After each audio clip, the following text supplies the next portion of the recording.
The new media landscape is daunting.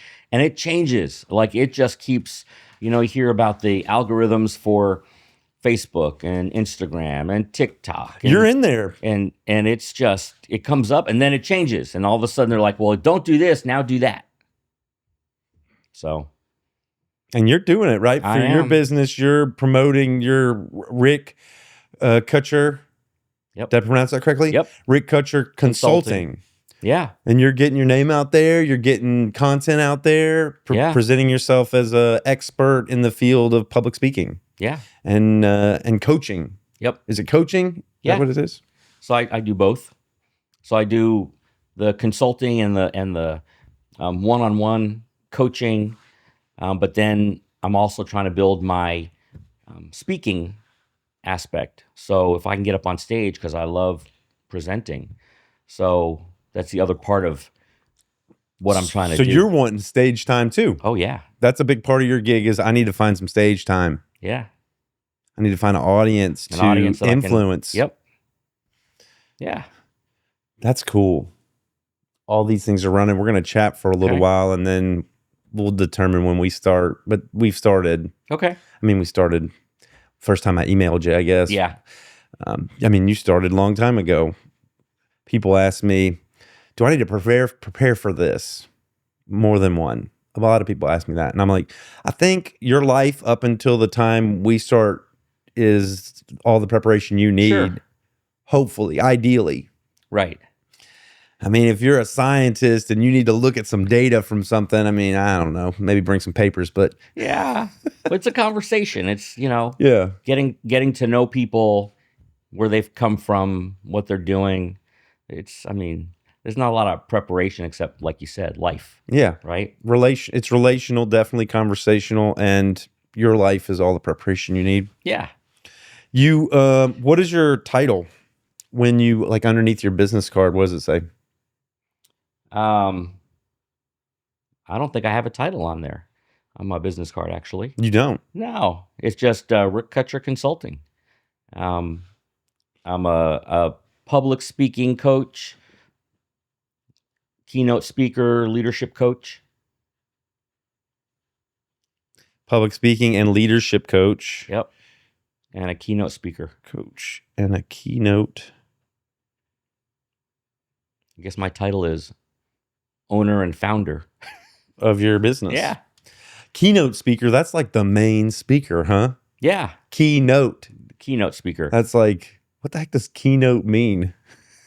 Yeah, I heard something on another podcast. It means the main guy, right? It's like the best guy we got. First, yeah, it's usually like the main presenter. Right. And I can do a keynote, I can do a breakout session, anything. So I've got something coming up in February that I'm I don't know if it's a keynote. They have a luncheon for this organization, and they've asked me to come speak on public speaking for their members. Damn. And so their luncheon is about 2 hours. So they meet and greet and eat for about an hour, and then they have a presenter. So I get to be the one for their monthly in February. Heck yeah. And then I'm just going to talk to them about communication skills, public speaking. The executive director contacted me and said this would be a great fit because our members are always looking to be able to communicate better, whether it's internally to their colleagues, their vendors, or to their customers. They want to be able to communicate better. And so they've asked me to come in and do a 45, 50-minute presentation, keynote, I guess. Heck yeah. So yeah, I'm excited about that. Yeah. Public speaking and communication are a little different.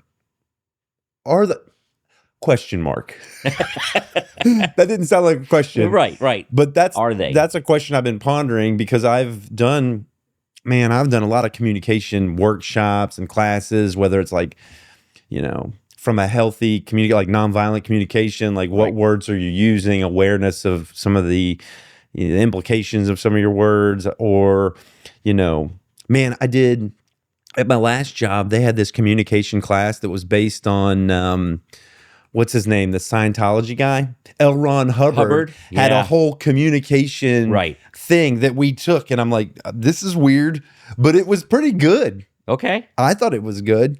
I took that a couple times. I've taken, whether it was Crucial Conversations, which is kind of, I think of it as nonviolent communication for work. But and you need those in everything. Yeah, and I've done How to Speak So Kids Listen and Listen So Kids Speak. Yes. Which seems like nonviolent communication for parenting. Yep. I don't know why I relate everything to MVC. That's probably just because I really enjoyed that one. Okay. I like that one. Well, I think it probably all falls under the same umbrella. So public speaking is communication, but public speaking isn't just, a lot of people think that's getting up on a stage in front of an audience. Mm-hmm. That's what I thought. But it's not. I mean, a lot of things fall under public speaking. So you can be up on a stage in front of 10,000 people, public speaking, right? Right. Maybe you're a CEO of a company and you're talking to 100 people in your company. That's still public speaking. Right. If you're a team leader or a manager and you're speaking to your team in a company, 10 people. Still, 15, 20 people. Public speaking. It's still public speaking. Even if you're communicating one-on-one, it still falls under that public speaking, because a lot of times there's the fear. That's what most people, right? They say that there's 75% of people, public speaking is their number one fear, above death and spiders and heights and all those things. Number one. Public speaking. Public speaking. What have we done? Yeah. Oh, I'll tell you about my next idea. But so the goal is to get people that can speak better, which means you're communicating better. Yeah. And so my philosophy in any kind of presentation is have a conversation with your audience, right? So instead of just giving information, have a conversation like we are here. Yeah. Now, if I had 5 people, I'd be having a conversation with 5 people. If I had 20 people in the audience, same thing. I want to have a conversation with the audience. You might not be talking with me, but you're nodding your head, right? Yeah. You're in that, you're engaged. Right? You're a participant. So the whole thing is having a conversation when you're presenting something. And if you can have a conversation and not feel put off, right, or ill at ease, then you can have a public speaking conversation. What's the opposite of a conversational speech? Would it be more of like I'm trying to think. What makes it conversation? Is it informal? It's somewhat informal. I mean, you could be talking to a bunch of executives. That's true. Right? And I don't know that I would go so informal with CEOs of Fortune 500 companies. You're not going to go 6'7". 6'7". So I think you need to know your audience. You need to know your audience. But unless you're giving out facts and figures, then you can have this conversation. So even if I'm presenting to my board of directors, let's say I'm a CEO and I've got my board of directors, I can still have a conversation with them. I can still present. So this year, we've had a very bright year. We've made a lot of money, and you can have this conversation on how things are going. You can converse with them as you're giving the information versus reading from a script. That might be a mindset. So it's kind of a mindset. Absolutely. Because it's broadcasting. Public speaking is, for the most part, broadcasting. Right. This isn't a dialogue. We're not actually having a conversation. But it's the mindset of having that conversation. Yeah. I'm relating to you. I'm trying to think, how am I different when I'm conversing? Oh, I just heard you say you're not reading from a script. Right. Which means you're prepared. Absolutely. When I have a conversation with you, like, I have everything I need right now to do it. Yes. I don't need to look at anything. I mean, I might write a couple things down, some bullet points that I want to discuss that we might come up with in this beginning stage. But for the most part, I'm in the moment. Yeah. And I think that's the key, is being prepared and being in the moment, even if you're presenting. So a lot of times, if you're brought in or you're giving a presentation of sorts, right, and it's not the technical, like, here's all the data presentation, Right. then story is huge. So if you open up your presentation with a story, now you're engaging with your audience, you're bringing them into the world that you want them to be in.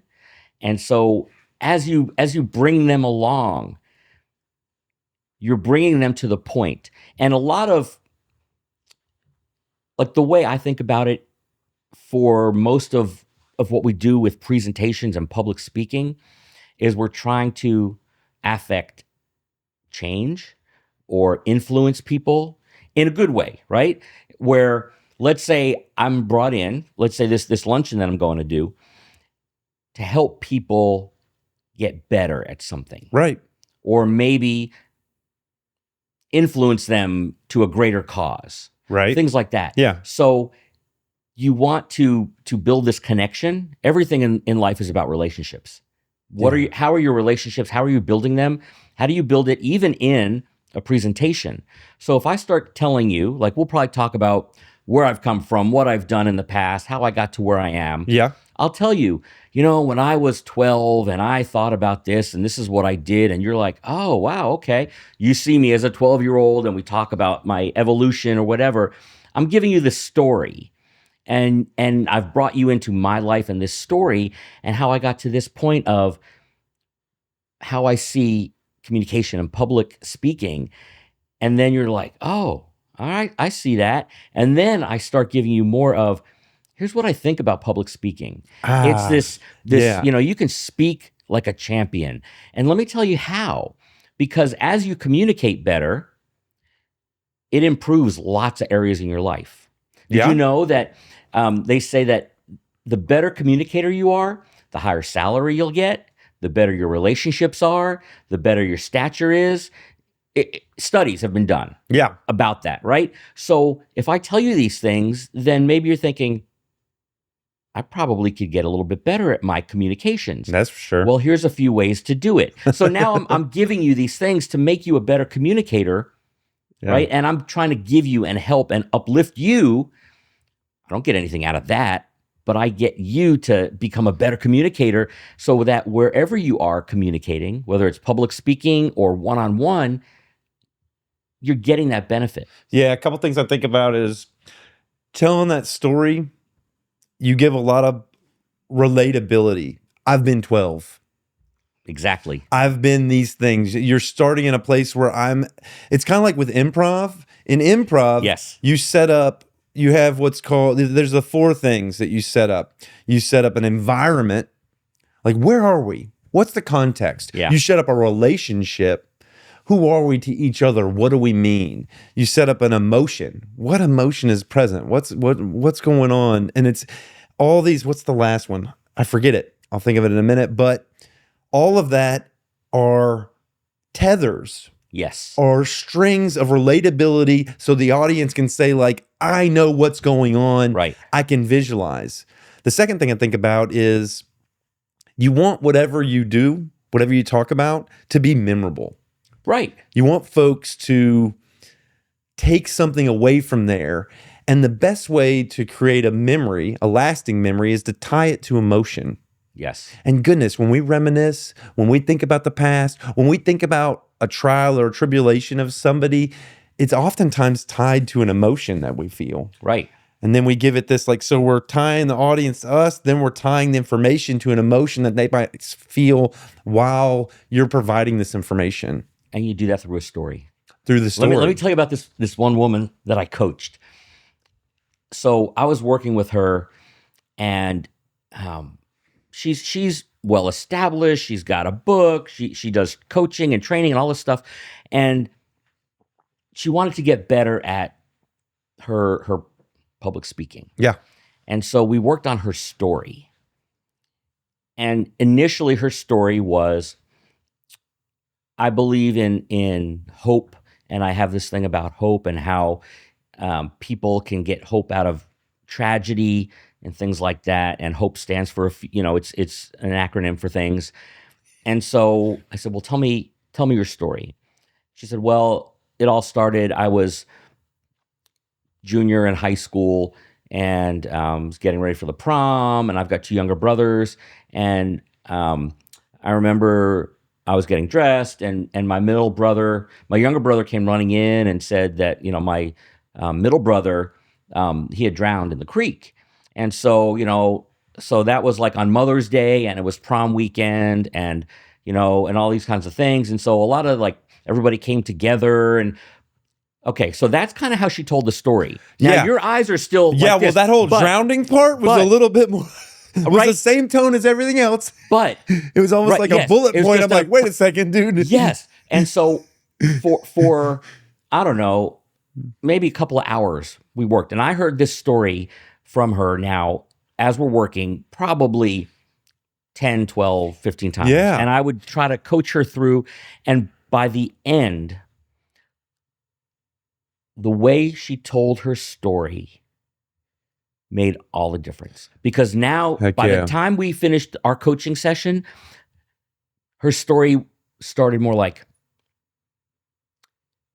I remember when I was a junior and I was getting ready for prom. It was Mother's Day. I was getting dressed. And it was and I was nearly in tears. And I had heard that story a dozen times. When she told it. Yeah. But that last time, wow. It's probably hard for her to do that, though. She probably told it that way, matter-of-factly, so that she could steel herself and not express emotionally in a world where sometimes being vulnerable is scary. Yes. Maybe you feel it's a burden on the other. I don't want to burden you with the emotions I have tied to this story. But so you're unlocking something. Yes. And that story is what created who she is, and her program and her business and everything was centered around that story. Yeah. And it wasn't being effective the way she was telling it. And by the end, wow, it was just, and it's how you tell a story and how you, like you said earlier, the emotion and how you tie people to that. Yeah. And all of a sudden now you've got that audience that are going, wow. Yeah. And they want more. Vulnerability. Yeah. I think it's that vulnerability. Well, that's the willingness to bring people into your emotional space to feel that emotion while you're talking about it. And that all goes back to communication. What's communication? How are you communicating? Are you being vulnerable? Are you telling the story in a communicative way, her first way versus her last way? Yeah, Those are 2 different ways to communicate. Same information. All the data is the same. Yeah. We didn't change anything. Data's the same. And I didn't make it like overly dramatic. I didn't make it like, I want you to have a tear running down your eye. Yeah. No. It needs to be authentic. Yes, absolutely. Absolutely. It can't be made. People there. smell fabrication I like a hound dog, right? Yep. So it has to be authentic. You have to be authentic. That vulnerability comes from placing yourself in that moment time and time again when you tell the story, because it's powerful. Yes. The story's powerful. We're talking about reframing and framing, because we could all tell a story 100 ways. The story of our life, we could tell it as a victim. We could tell it as a champion. We could tell it as a smart person, a dumb person, because we've been all of those things. Right. And you may change your story depending on your audience. You may shift it a little bit depending on who you're talking to and why. So you're an expert at framing in some way. It's all authentic. Right. It's all vulnerable. It's almost like you got an audience, you're like, well, this audience wants to see the pen from this perspective. Right. This audience wants to see, this audience likes the tip of pens. So I'm going to take them down here and show them just this part. Right. If you're going to sell that pen, depends on who your audience is, right? If you're in sales and they tell you, there's the stories of, okay, you're looking for a sales job. Here, sell me this pen. Oh, well, I've seen that in the movie. How you do it is you go like, write your name down. There's all different ways. Here's some paper, write your name down. He's like, I don't have a pen. Aha! Right. And it could be if you're talking to highly technical people. That was in The maybe Wolf of Wall Street. Yeah, okay. Yeah. Maybe you talk about how it's constructed, what it's made out of, how long it will last, Yeah. right? The click, the What is feel. important to people? Right. What's important to you? Maybe Yeah. if you're talking to a writer, Do you want it's an the authentic, smoothness. or maybe like, oh, do you care about craft materials? Do you like, oh, artisan, this is Yeah. a handmade pen. Still the same pen. Yeah, it's going to have How are the you same telling your function. story? What's the story? When I was living in England, I was at Oxford. I didn't get my degree there. My wife at the time did. And I would hang out at the bar at night. I was the social one. My partner at the time, she was doing all the heavy lifting as far as academia is concerned. But I was hanging out with the same people, these PhDs at the bar late at night. So we would riff. And one of them was getting their PhD in art. And her whole thing was about how the story around the art increased its value. Right. Whether that was the material used, more detail in how the crafting of the art came together. But in the audience, in the buyer or whatever, whoever's looking at it, the more fidelity they have with regard to the craft, Right. the higher the value they perceive that art. Yeah. And public speaking is an art form. It is an art form. It's also a skill that can be learned. Really? Absolutely. Absolutely. It is not something that you're just born with. Some people are, but it's a skill that you can learn, you can hone, you can get better at, and you can really polish it, and you can become a better speaker. You might not become a Martin Luther King Jr., Barack Obama, whoever, Tony Robbins. Well, we just had MLK Day, Martin Luther King. Yeah. So you may not become that level of a speaker. Heck yeah, but there's a lot. But there's a lot. I mean, we're setting the bar really way up here, right? Yeah. So you can get better at that, right? And so there's things that you can do as a speaker that can make it a skill that you're getting better at, right? On that note, let me do this real quick and then we're going to continue. Okay. I don't think we need to I'm just going to do the intro. Okay. Welcome to Phil Phails. My name is Philip Jones, and today my guest is Rick Kutcher. He is a public speaking and leadership coach.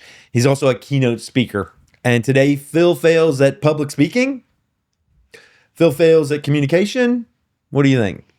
Let's go with public speaking. Yeah, that's your forte. That's it. Today, Phil Phails at public speaking. That's what we're going to talk about. Which is hard to imagine, considering you do this. I do this. Have you been on stage? Have you done public speaking in front of an audience? We talked about that. I would love to learn from you today and find an opportunity to give a speech in front of an audience and see what that's like. Let's do it. Let's definitely do it. I've had people sit there that were comedians. Okay. And I've talked to them about what it'd be like to do the public speaking with that perfect purpose, with the audience being folks that want to laugh. Which is public speaking, right? I mean, absolutely. A lot of public speakers will do either stand-up or improv to hone that skill, right? And we were talking earlier about it's a skill. It's a craft, right? But it's also a skill that you can develop, you can get better at. And so public speakers will often get in front of people to do stand-up or improv because now they're in front of an audience. Now they're having to communicate. It's a certain way to do it, and it helps them get better at it.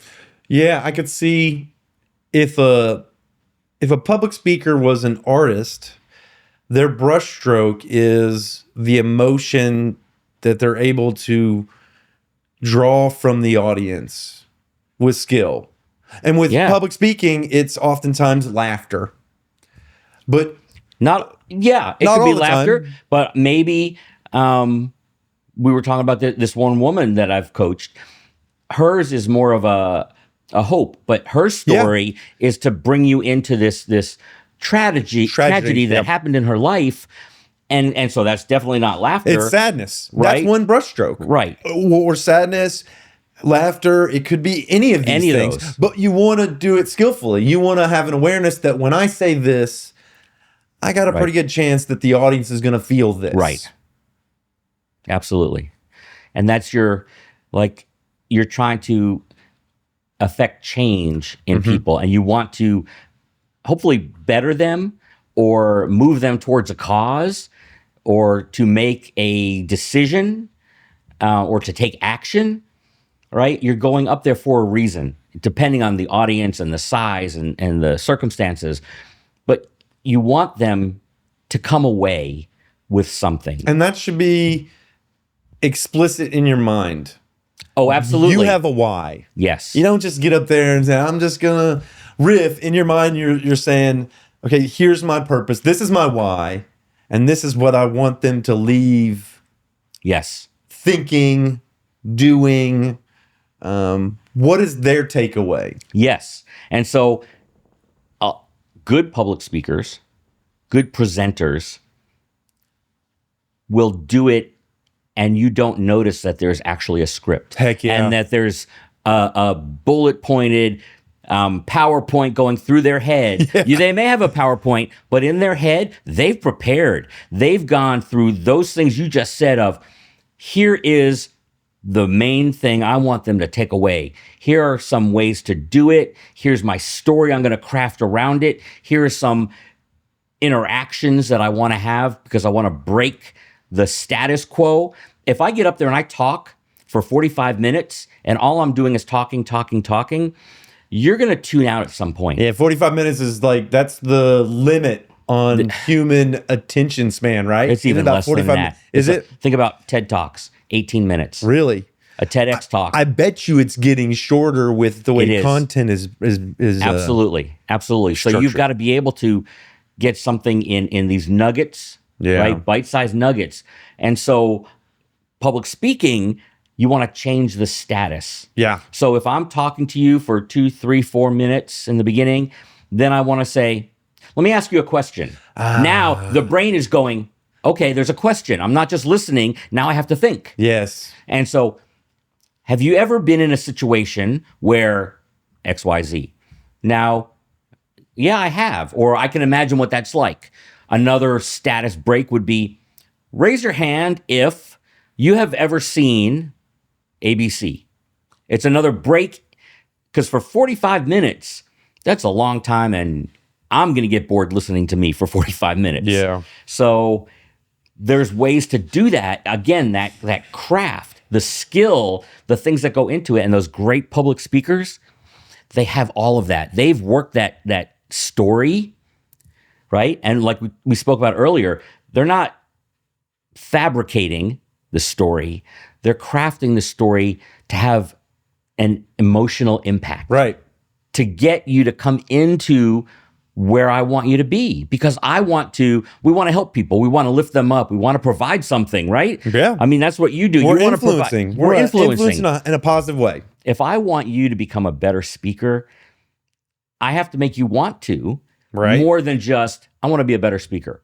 I want you to feel, right? We talked the emotion, the passion of, you can do this. Yeah. And your life will be improved by it.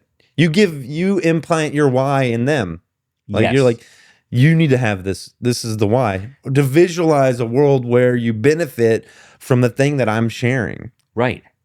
And a lot of people, like we said earlier, 75% fear public speaking. Heck yeah. Right? It's number one fear. But so many people have to do it, even on a small scale. If you work, you have to talk to somebody, most likely, unless you're working at home on your computer and there's no interaction. But if you're a team lead, even with, let's say, 5 people, if you lead a department or a division, you've got to speak to these people, and you want it to be impactful.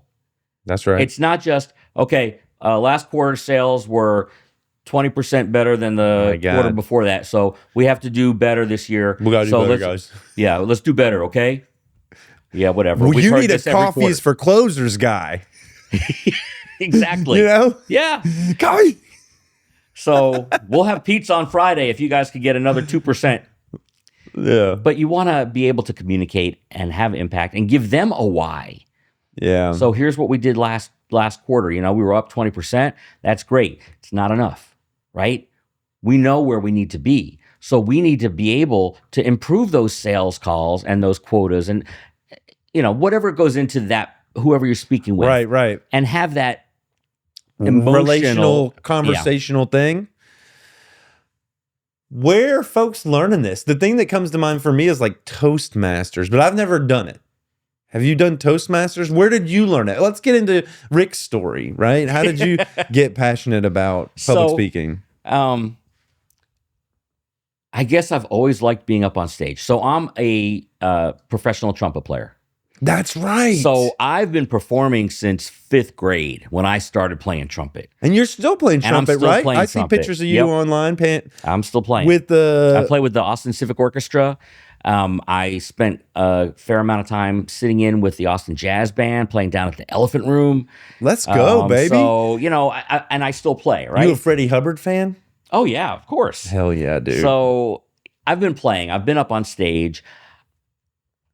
I can't come from the aspect of I was terrified, so I know how you feel, and I overcame it. I don't have that. But I know what it takes to get better and to overcome. Do you know? So here's a side note. People that are nervous and you get, like, let's say, and most people listening are going to go, I know exactly what he's talking about. Right before you have to get up on stage or you have to speak in front of whatever, you get kind of jittery. You start to sweat a little bit, maybe. Yeah. You're kind of nervous. Breathing gets shallow. Your heart rate goes up. Do you know that physiologically, nervousness and excitement present in the exact same way? Those same things that happen when you're afraid and nervous are the same presentations when you're excited. So one of the tricks is go, okay, I'm nervous. No, I'm not nervous. I'm excited. I'm excited to get up in front of these people. I'm nervous. I'm excited. This is framing. It's framing it, like you said earlier. So anyway, I never had that nervousness unless I'm unprepared. So I've gotten up. I've played solos in front of like 1,000 people, right? Me and an orchestra behind me. If I'm not prepared, it's not the same feeling. And it's hard to switch that from nervousness to excitement. But if I'm prepared and I know I want to get up there and I want to give my music. Yeah. Because that's what I'm up there for. I love playing. I love presenting. So again, I've been on stage since I was 5th grade, and it was, in band. Playing trumpet. And just playing trumpet in a band. And right. So, and when you're young, you're not playing solos. You're not by yourself. You're not. So I've done that for years and years and years, decades now. And then when I got into college, my undergraduate, somehow I was the MC of a band festival for college bands that came to, I was at University of Connecticut, UConn, go Huskies, and go Huskies. Whatever. Yeah. So I got to MC this. And I would get up there and I would talk to the audience and I would be now introducing, and it was fun. You loved it. I loved it. It was great. And so I've done that. And then I became a band director. Right? So I've been in education for 24 years, and 16 of that I was a band director. And as a band director in public schools, you have to not only get up and wave your arms and do all the things, God, but now I've got to talk to the audience, parents, administrators, not to mention these kids and the kids. And how do you enliven and impart music and the excitement you have for music on these kiddos? Yeah, but you're also talking to those parents. But you're during a concert. Yeah, you're getting up and say, "Okay, thanks for coming." And so matter of fact, I had an administrator, a principal, at one point tell me, Rick, you're talking a little too much. Because I wanted to share so much about the kids. Yeah. And these kids have been working really hard. We've worked on this piece when we started this piece, and I'd go through a story and I'd be telling, like, no, they want to hear their kid play. And so it was kind of a hard lesson going, wow, okay, I talk too much, but I love doing it. And so,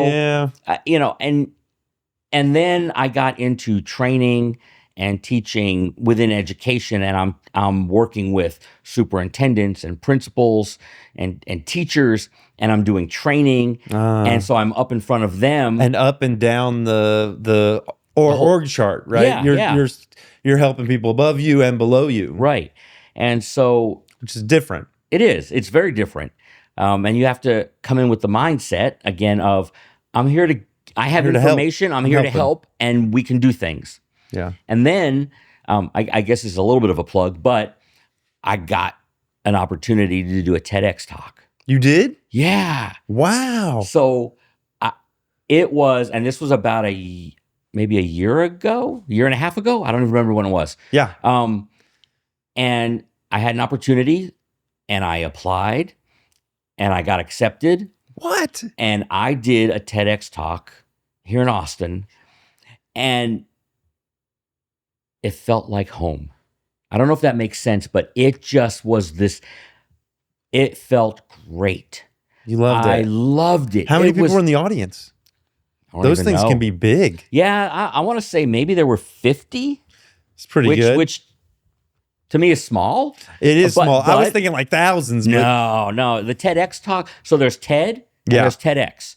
TED is the big overarching umbrella organization. TEDx still has to follow guidelines that are part of TED, but they're independently run. Okay. And so, so by individuals, they have to go through a process and get vetted and everything. Tell these people how to find your TEDx talk. So go to YouTube and look up Rick Kutcher, and you'll find me on there. And what's the title of the TEDx talk? Data is your superpower in education. Data is your superpower in education. Y'all go find it. And it was great. And I told a story of how I was crafting my TEDx talk, because I involved my son, and how I had this great idea about doing the opening of superpowers and data, because I do a lot of work in data in education. Mm-hmm. And we look at data and how that's going to benefit the kids. The ROI is, what do students and what is their outcome? ROI stands for return on investment. All you people that aren't financiers out there, all you not in business folks. So what's your outcome, right? Yeah. What are you working towards? Yeah. Student success.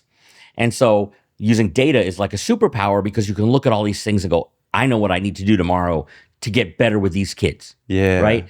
And so I had this idea about superpowers, and I'm talking about superheroes and their superpowers, and Spider-Man has this, and Superman has that, and Batman doesn't have a superpower, right? And so I needed to practice, and I practiced on my son, Zach, and he's like, Dad, Superman does have a superpower. Batman does have a superpower. Technology, innovation. No, it's his intellect.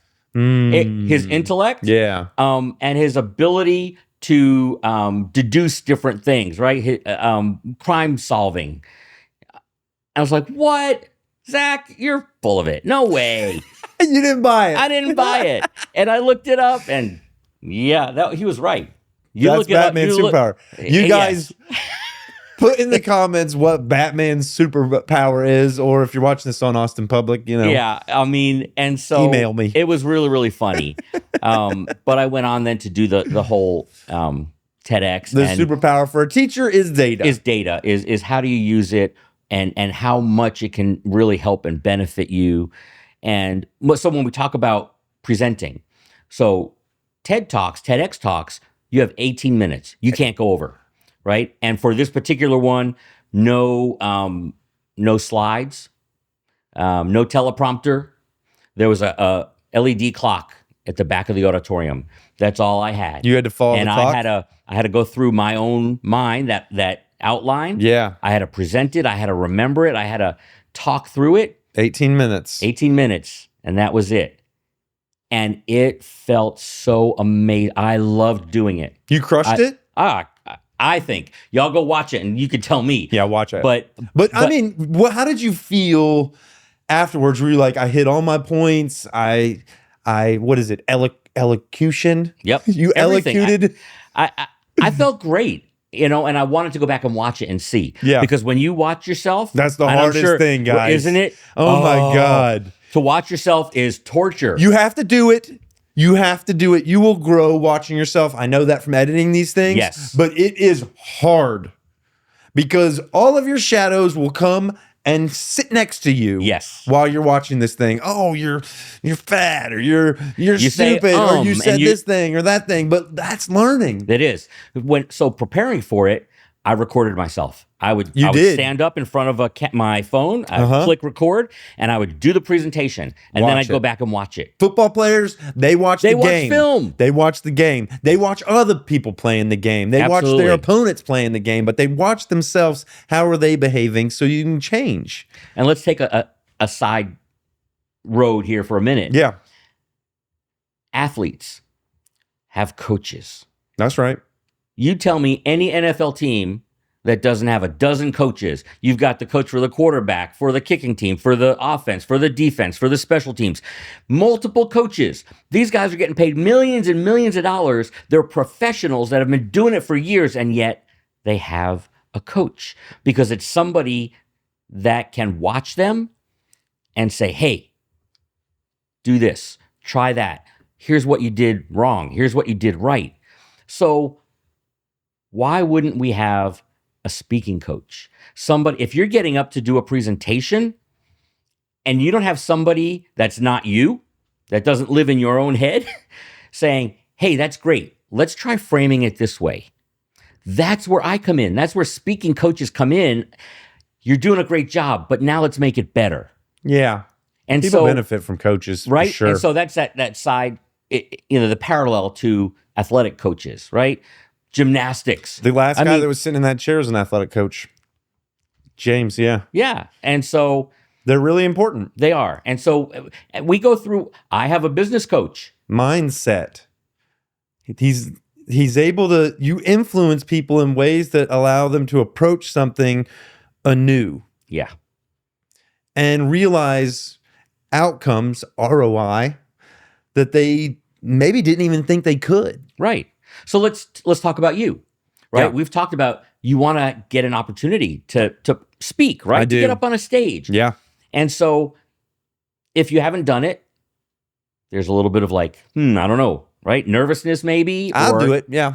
So there's ways to get through that. There's things you can do right before you get up on stage. There's a breathing. There's a stretching. Don't we like close our eyes and imagine the audience is all naked? No, absolutely not. Right? We've evolved past that. We have evolved past that. Now, maybe, for some people, maybe, but you've got some other suggestions. There's other things you do. Breathing. Yes.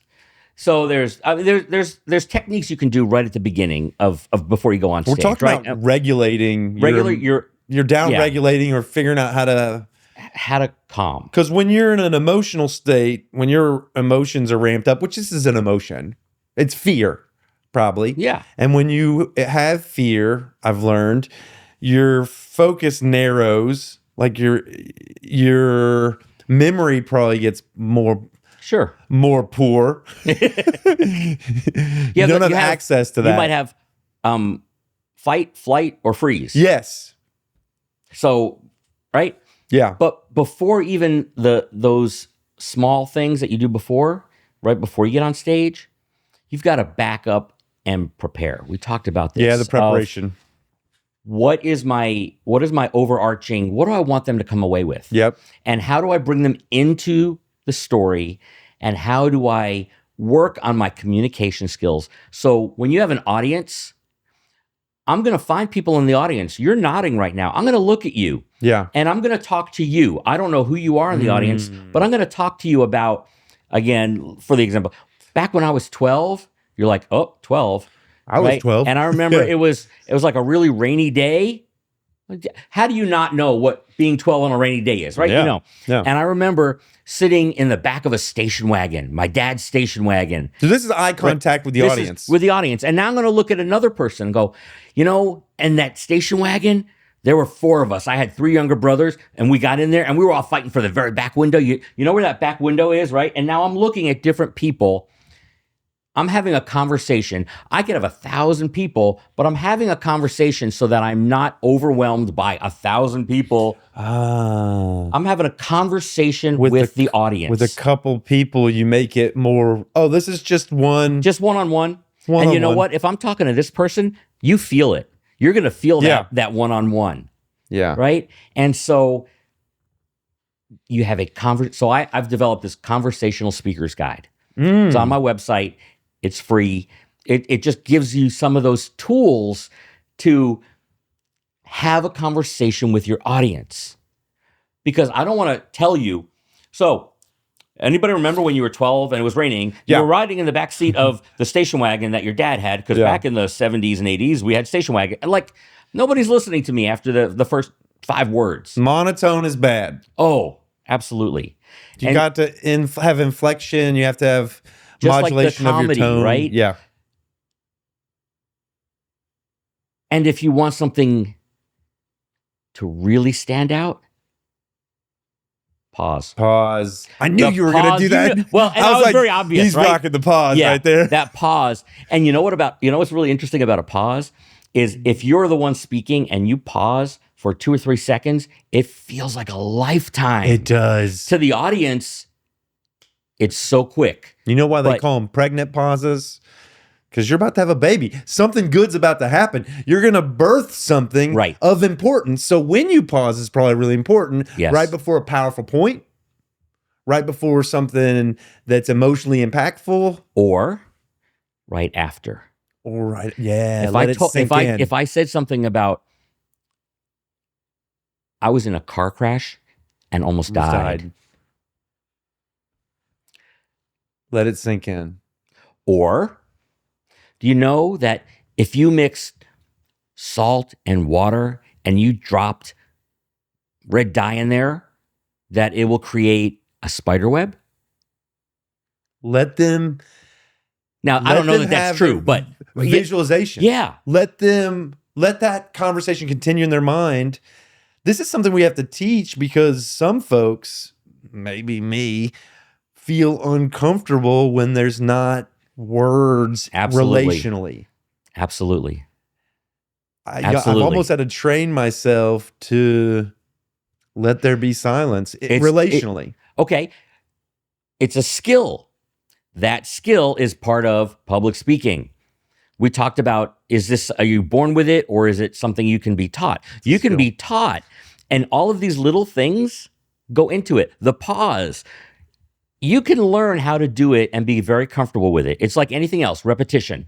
The more you do it, the more comfortable, right? I don't know what your very first podcast felt like to you internally, but now you're like sitting here like, this is no big deal because you enjoy doing this. You like talking to people and you're comfortable and it's easy, right? There's work that goes on, right? Yeah. And people don't know the work that goes on behind the scenes. Y'all should see all the equipment he's got here and the lights and the cameras and the micro, and there's a lot of setup to do for you. But when you're in it, you're very comfortable because you've done it and you've done these and you know what it's like and you've put in the prep and the work ahead of time. And so it's the same thing with public speaking. You teach yourself how to do a pause and you practice it and you do it. And there it is. We've got the story. The story start. Story is story big. Start. Yes. Then we've got I'm just going to go through what we've learned so far. The story start and how you tell that story is really important. And we went over that. We've got status breaks. A couple of those you mentioned were asking them a question. Yeah. You probably want to pause there, right? Ask a question and then let them ponder it for a second. Have you ever thought about and let them think about it? Yeah. Or have them raise your hand if, Yeah, you want to break the status of where things are. If I'm speaking, hey, raise your hand if you've ever been at a grocery store. Yeah. And that's kind of inviting engagement and participation. You're saying, okay, I'm done doing work. Y'all do work for a second, whether that's raising your hand, whether that's now having your own internal dialogue for a second. Right. Coming up with a question or answering a question in their own mind. And you can even make it an audience participation thing in terms of, here's what I want you to do. Turn to somebody at your table, tell them your name. Oh, yeah. I mean, that's low risk. Yeah. There's not a lot, right? And so for public speaking, right, you want to get them into this role, at least mentally, and then physically. So if I want to get you a little bit into public speaking, and people are coming to hear me talk about public speaking, and I say, let's do something. I want you to turn to somebody at your table, and I want you to tell them your first name, and I want you to tell them how you got here. Yeah. Right? And it's like, my name is Rick, and I drove here. It was about 10 miles. Yeah. Easy, right? I'm not asking you to share, where you were born or your deep. Well, you've given them a command, and when they do it, this is almost hypnosis. You've asked them to do something, they're gonna follow along because of the context. And then if you're asking them to introduce themselves to someone, and then now there's relating to their audience, you're building a tribe. Yeah. And they're probably going to enjoy that experience unless they're extremely introverted, and then they might not be there in general if they are, right? Who's going to be in an audience? They probably stay home. But and though, that in an audience of more than one, you have a chance of not connecting with 100%. somebody. Yeah, you're not going to connect 100%. And so that's okay. Yeah. Right? I mean, there's no way to do that. You can work at it. You can try to do your best to really craft everything we're talking about so that you're engaging everybody, the introverts, the extroverts, the visual learners, the auditory learners, the tactile learners, there's all these different things. So you try to embed all of these different ways of engaging everybody, because if you are a visual learner, I might have a PowerPoint up behind me. Right. Without all the bullets, without all the words. You can't have a lot of words, but maybe there's an image on there. That is with one giving word you or something. Yeah. Exactly what I'm talking about right now. Like, let's say we go back to the riding in the back of the station wagon. You got a station wagon. I got a station wagon up there. Yeah. They're seeing that visual thing. It's connecting with them. Yeah. If you're auditory, you're hearing my story, right? Yeah. If you're tactile, maybe I say, okay, I want you to write down this word, station wagon. I mean, so there's just different things. And so when you get your audience to connect with themselves, with each other in there, turn to somebody at your table and just tell them your first name. That's a status break. Right? It's a status break. It's getting them into the mindset of, there's a communication. You just had a communication. You just did public speaking presentation to one person with one word. Yeah. I'm Rick. We gave you a micro, a little taste of it. So can you now build that up? I want you to turn to a different person, tell them your first name, and what's your title at your company. And if you want to make something up, you can make something up. It doesn't matter. I want you to tell them something. Yeah. I'm Rick, and I'm the founder of Rick Kutcher Consulting. Or I'm Rick, and I'm the head elephant trainer down at the park. Yeah. Okay. Right. So you're now telling somebody something. Yeah. And so you can build those skills to get there. What I just realized is if they have a good time, they're going to like you. And if they like you, what you talk about, they're going to like. Right. So if you have them engage with someone else, if you have them smile, if you have them feel something, they're probably going to have a good time. Right. You want your audience to have a good time. Oh, absolutely.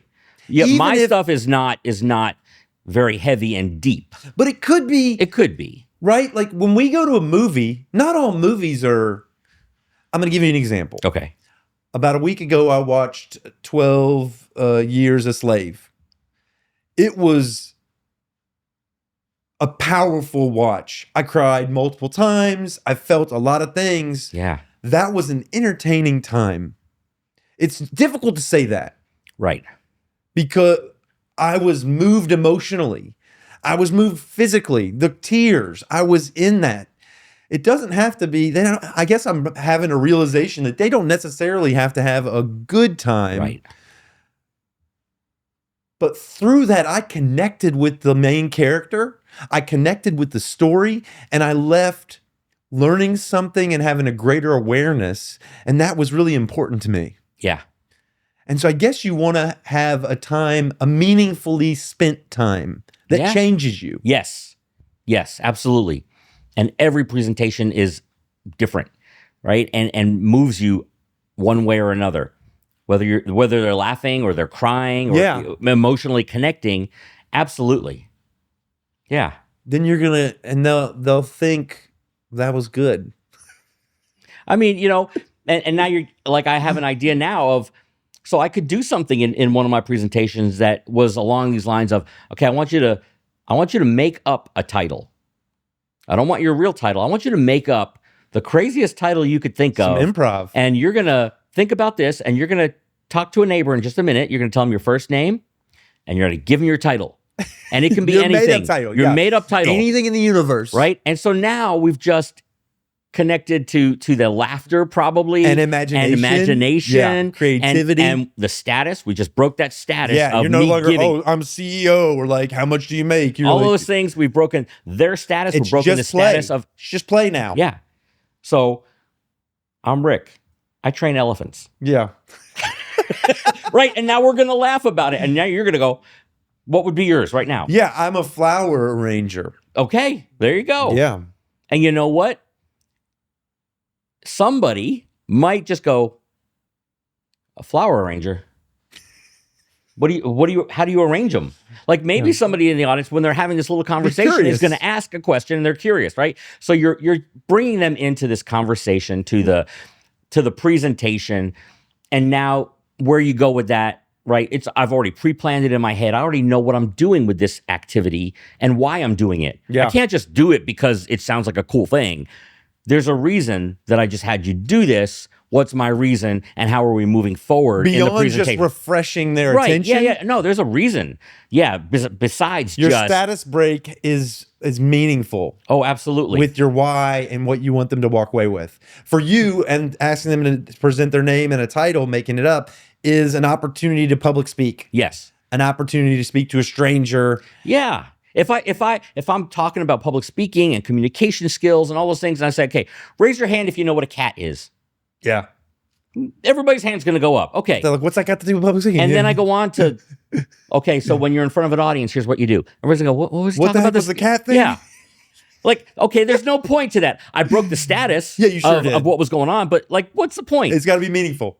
But you can weave a story through the presentation where you leave them hanging a little bit. Yeah, then give them the cat And later. then later on, right? Remember I asked you about the cat earlier? Remember we talked about cats? That's going to come back, right? And so now they know, they're waiting for it. And now later on I go, so I had this cat. Yeah, it goes into a story later. Let me tell you about my cat. You'll see why in a minute. Yeah. So I had this cat.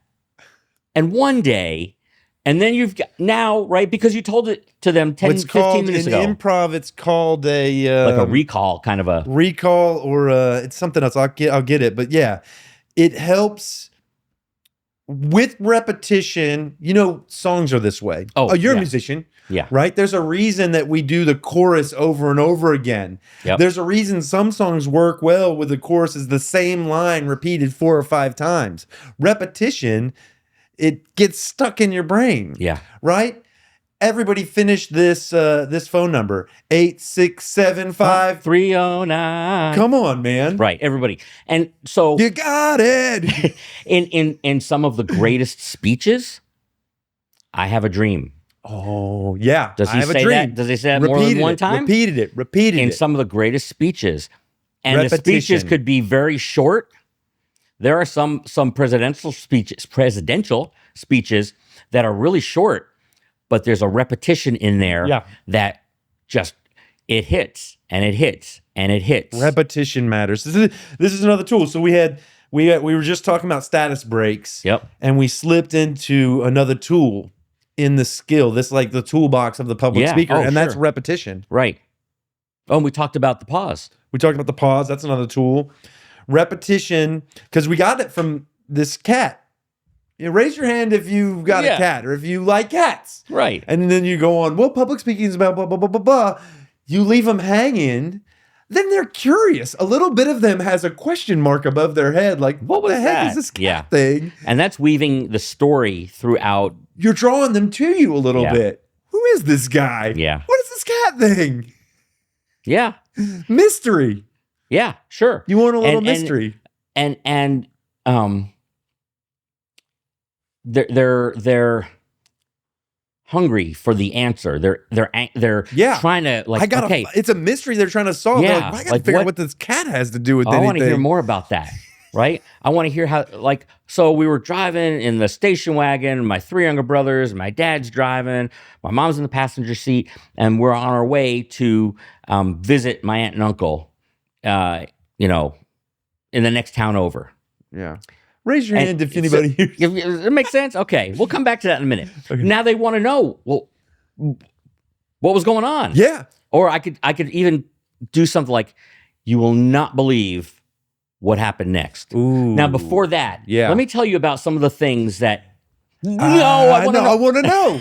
This is like the same thing with editing and films. You see these videos where, like, at the end of this, I'm gonna blah blah blah blah, or I'm gonna teach you blah blah blah blah, Yeah. and then you kind of go into something else, Yeah. and you're giving them something to hold on, something to wait for, kind of like how we wait to eat dessert last. Or let's not talk about dessert. If you got a plate of food, you know how sometimes you'll wait to eat your Yes. favorite thing last. Yes.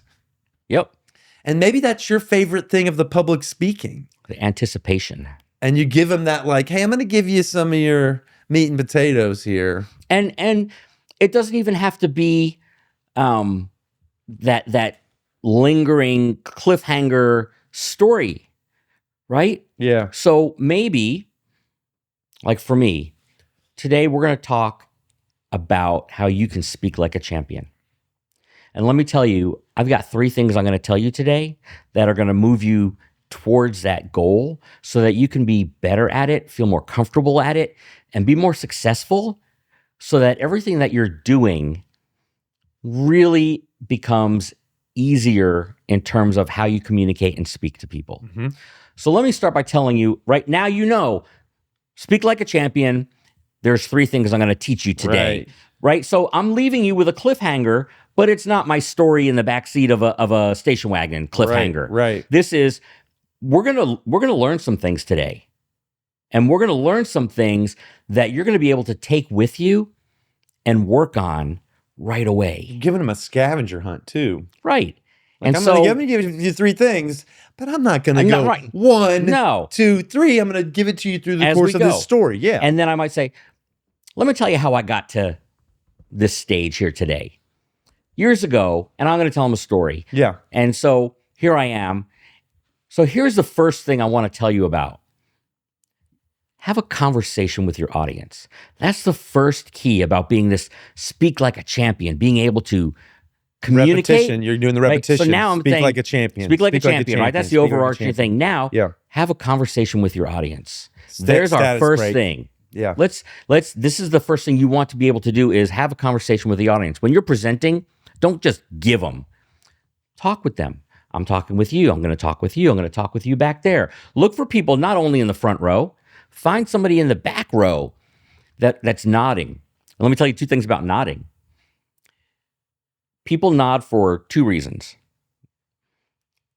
You're with me. Agreement. You're agreeing with me. Yeah. You're with me. You either have experienced what I'm telling you or you agree with what I'm telling you about something. Uh-huh. The other reason you're going to nod is because you don't want me to mess up. You're like, I hear you. It's okay. You got I'm this, listening. buddy. I'm listening to you, right? People do not want to see you fail. They don't. People are good. People are People good, are right? good. Y'all are good. People are good. People are and good. people don't come.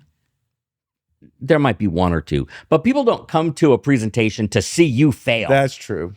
Right? They don't want to see Phil fail. No. Right? Not That's literally. Not literally. But they want to come and hear something. They want you to be successful. Why?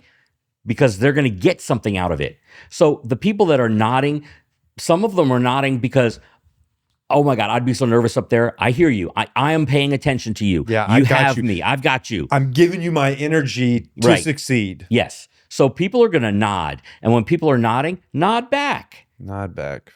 So you know what a station wagon is? You're nodding, I'm nodding. Yeah. Right? Have you ever ridden in the back of a station wagon? Right? Right. I know. I had 3 younger brothers. We were crammed back there. You know what it's like? Right? Now I'm having a conversation with the audience. And you're mirroring some behavior, which is what they call pacing and leading. How if you're at a one-on-one There conversation. are these mirror neurons in our Yeah. brains, right? And that's in my speaking guide. Yeah. It talks about mirror neurons. Yeah. And so we do that. We will mirror. Matter of fact, I just read something that says the emotion that I feel retelling a story about something that I felt, if I'm telling it and you weren't even there, you're going to feel that same thing because our neurons are going to mirror and you're going to feel that exact same thing or pretty close to it. Yeah. It's amazing. Like the body and the mind are amazing at what they do and how we do it. Yeah. I learned somewhere that if you're sitting with someone, and you probably shouldn't manufacture this, just like everything, authenticity is key. But you normally will, if you like them, if there's rapport, if they lean in, you'll lean in. Yes. If they lean back, you'll lean back. If they take a drink of water, you'll drink a drink of water. You'll start to mirror your behavior in a way that almost communicates non-verbally. Yes. We're together. Yep. Like, I'm with you. I am comfortable. Right. Absolutely. And it seems like you're doing that in the context of public speaking. Right. When they're nodding, you're nodding. You're giving them, it's almost like you're giving handshakes to the crowd. Yes. And that's when you know they're engaged. When they start mirroring you, then you know that if you're there and you've got people that are kind of turning sideways, they're really not. Yeah. But if they start turning in towards you, leaning in, just leaning in a little bit, you got them. You've got them, right? And hopefully you don't have people that are on their cell phones, but that's just a huge thing right now. And we know that. Yeah. But my job as a speaker is to make you not want to be on your phone. Yeah, you're the entertainment. I'm the entertainment. Right? We want them to listen to us. Pull that trumpet out, baby. I thought about doing that on stage. Right? Because it takes planning. I have to be able to practice, rehearse, learn, understand what I'm giving you. If I bring out my trumpet and I start playing. What's the point? How does that relate to what I'm talking about? Yeah. Because I've had to practice and rehearse and know what I'm giving you. Yeah, you could weave that in. Exact same thing. Heck yeah. Let's go back to the TEDx talk. Yeah. That's the origin story of Rick Kutcher Consulting. Yeah. Right? Yeah. That's where you caught the bug. Or you were bitten. That's where I realized I want to be on stage more and I want to help people be able to communicate better and do this. So it was really interesting because we do a practice like the day before. There were 6 of us that presented that day. And so the day before we go to the auditorium and we get up on stage and we get to present maybe 5 minutes, not the whole thing. And so each one of us gets to go up and start our speech and present as if we were doing it. So doing a practice. And then we get feedback from us, right? So from the other presenters and from the host that was putting it on. Some notes. And they say, hey, this was really good. Be careful because you turned away and we couldn't hear you, or whatever it might be, right? Yeah. And so I had to silence myself because I felt like I had so much to give to the other participants because I was watching them, and I'll say critically, but not in a bad way, right? I was watching, like, how can I help? How can I help you? Right? And I would say, hey, you know what? Yeah, you stumbled there, but here's why, and here's what you can do. And they're like, oh, that's great. And so I would help. And at some point I have to okay, I need to stop talking. You love because helping people. I do. I've been a teacher for 20 something years. I love coaching. I love training. I love helping people where they get to be the better version of themselves, whatever that means. And I'm not a life coach, right? I'm not one of those. But even in my realm of public speaking, right, or teaching, or working with superintendents that now can help their principals and their teachers better, just those types of things is just it's a great feeling to help people go, oh, wow, okay, yeah, that's great. And so that's what I like doing, and that's what drives me. And so that TEDx talk was it was the impetus for me to go. The light bulb moment. I need to be doing this. I really need to be doing this. And if not now, when? Yeah. And so I started, and I've built a website. I didn't do it. So we have to know when people can do things better than we can. That's right. So I didn't build Yeah. a website and a brand and a logo. Yeah. And You got that thing where you set up at the yeah. with the So picture on I've it. got things that I've Poster. ordered now, you know, and How long ago? When did you start it? so I think technically I started my business about a year ago. So I have an EIN, it's an LLC, Yeah.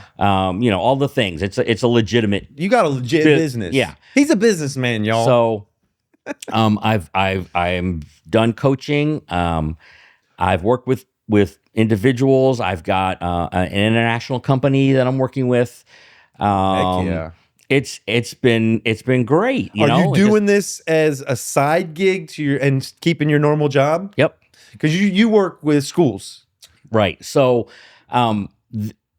my coaching and everything is non-educational, right? I don't work in the education field. It's like with executives and business leaders, professionals. Yeah. So it's not educators. Right. I don't do anything with educators. But my day job, the one that pays most of the bills. Right. So I started out as a band director. Mm-hmm. I did that for 16 years. Then I was a principal for 3 years. And now I work in Texas, we have these education service centers. Okay. And so there's 20 of them throughout the state. And each one services school districts in their area. So I work at the one in Austin. And we serve, I want to say it's like 70 school districts, which is over 600 campuses. Whoa. And we provide all sorts of things. Like you name whatever something happens in a school district, we probably provide a service of some sort that either trains, supports, implements, things like that. Data, instruction, behavior, school bus training, school bus driver training. I mean, just all these different things.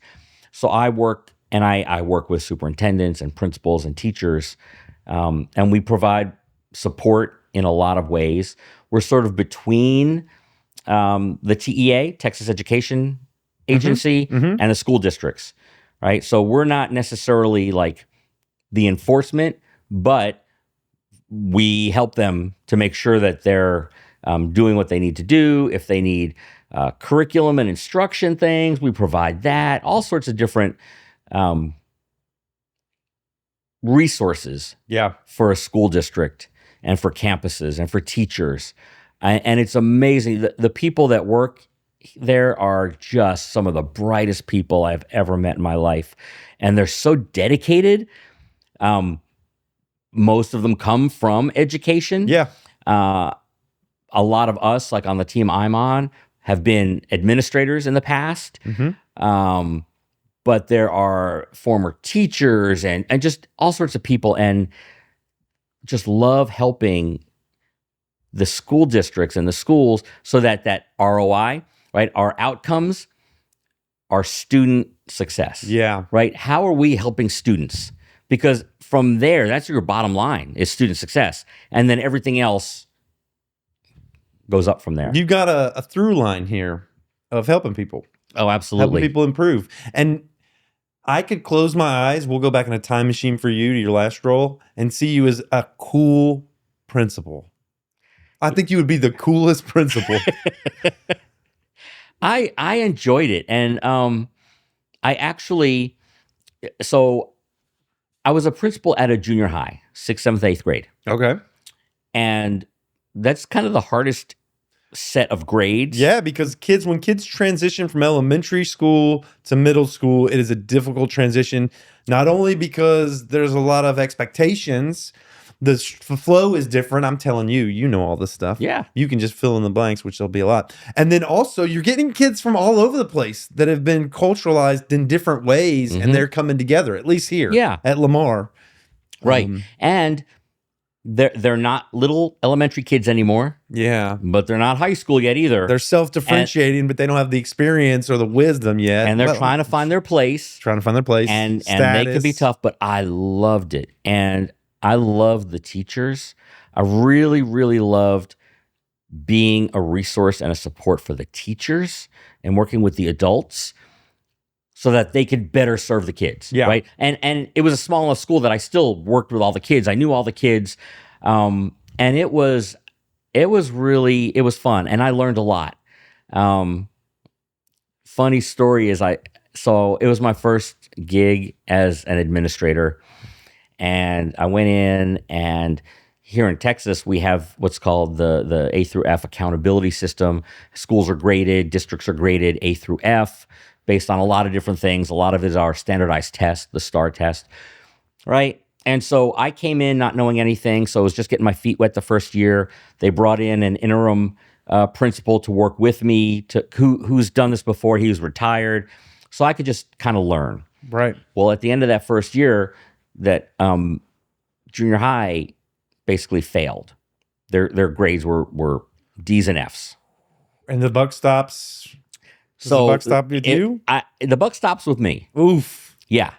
And so even though things were in place when I started, it wasn't necessarily a reflection of my leadership because things were already there. But now it was. What do we do moving forward? Right. We've got this data.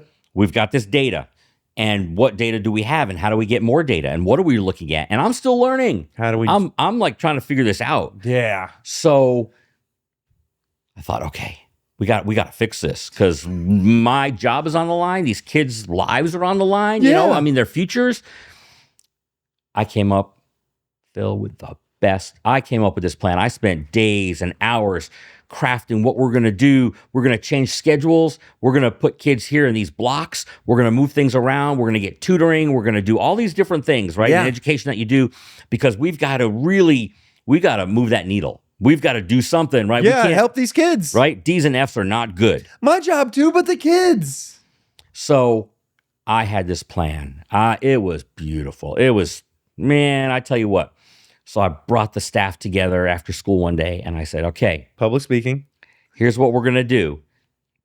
And this is before my public speaking stuff, but I'm a leader You now. were learning. Yeah. I'm a leader. Yeah, you're speaking whether you like it or not. Yeah, you're learning. I said, and I handed, it was paper. I handed it all out to them. I said, all right, here's what we're going to do. Take a look at this. They looked at me and they said, no. They said no? They said no. Can they say no? I mean, they said no. They said no. I guess they can say no. They can say no. Now, it's a small district. Those teachers had been there for years. Many of them grew up there, went to school and came back and are teaching there. And they basically said no. No. What did you do? Oh, back to your Wile E. Coyote back at the drawing board. Back to my big pregnant pause of holy. Oh my God. Oh God. Took a breath. I thought, this is not going the way it's supposed to go. This is not good. What do I do? You thought, applause. Yeah. We're going to do it. This is going to be great. I said, okay. I took my paper, my copy of it, crumpled it up, threw it over my shoulder. I said, all right, tell me why. Why will that not work? They said, this won't work with our kids in this district. Here's why. X, Y, Z. This is where you listen. You get some feedback from people that know the district, know the kids, know the environment, the context. I said, okay. And you get more data, different data, but really important data. And I said, then what do we do? Bam. Because we have to do something. Make it conversational and relational. What do we do? You get buy-in. What are some ideas that you have? Yeah. Because we cannot keep doing what we're doing and get the same results because you did it in a silo. You siloed your thing. Yep. Which I thought it was a great way to start. It was a great way to start because then they got to see you not fold, which a lot of people would. But what you did was you went back to the drawing board with them. And I said, okay, then what do we do? They said, here's some things we can do. I said, okay, let's do it. Let's start doing it. And so this is the beginning of the year. and we brought in some other people from the Region Service Center. Yeah, where right. you're I at wasn't now? working there or anything. Yeah. Right. We brought some people in. They had some ideas, and so the first half of the year, the first semester, we were throwing everything we could at it. Mm-hmm. We tried this and we tried that and we tried groupings and we tried everything, and we didn't decide on what we were going to do until we started back after the winter break, because some things were starting to work, some things were not working. And so finally, when we came back, we're like, this is what we're going to do. And it was several things and some really, really cool things that we put in place. And at one point, the superintendent called me to his office, or he called me on the phone and kind of was not happy with me because of something that we were doing. And then I was about to fold. I'm like, I'm in trouble. I'm going to lose my job. You were doing something that was unorthodox, or Yeah. So here's what we did. So we needed kids to really focus in on what they were doing and getting things complete, homework, assessments, all sorts of things. Yeah. So we gave them free time. That is not a good thing in public schools. Isn't it called recess? They don't do that anymore. Okay. It's a whole nother soapbox. I'm But old school. me too. Friday afternoon, the last period of the day, Yeah. they could either go out to the playground, they could go into one of the rooms and watch a movie. There was another room that had some board games, or they would be in a classroom completing work that they had not completed. So Incentivized. and we would post a list on the door during lunch, when they were at lunch, of who could have the free time the last period of the day, Or and who who- had to go to the other room to do their work. to catch up. So one afternoon, I get a call from the superintendent, whose office was up on the hill overlooking the school He's got the high ground. and the playground. And I won't use the words that he used, but he said, Rick, what in the world are those kids doing out there playing when we've got failing scores? Mm-hmm. Mm-hmm. And I freaked out and I panicked. He goes, you better fix this. Yes, sir. Now, I knew in the back of my head what we were doing and why, and that it was working. You knew your why, and you were following the results. But that, the visual for him. I was like, oh my God. So I Yeah. called the teachers in, some of my lead teachers. I said, okay, I can't think right now. Tell me why we're doing this. They said, oh, because of this and this and this. Our number of incomplete work has dropped. Test scores on our class tests have gone up. You're getting results. Things were getting better and better and better. And the kids that were not doing it were getting remedial help with their work during that period. Yeah. So Said, you, okay. you just need to tell the superintendent. So I typed something up, because he's one of those, he has to have something in his hand. Yeah. I typed it up, went up to his office. First thing the next morning, I was waiting for him to get to the office. Up the hill. Up the hill. I'm getting nervous. This is not excitement. This is nervous. Yeah, you were nervous. This is not, I can't change Like, this into Rick, excitement. you're excited. I'm You're excited like, no, to you- lose my job. Yeah. So went into his office, had the piece of paper, and I slid it across to him. Picks it up. He's reading it. Puts it down. He takes a pen out of his jacket. There's a big scribble on it. I have no idea what he's doing. He pushes it back across the table to me. I pick it up.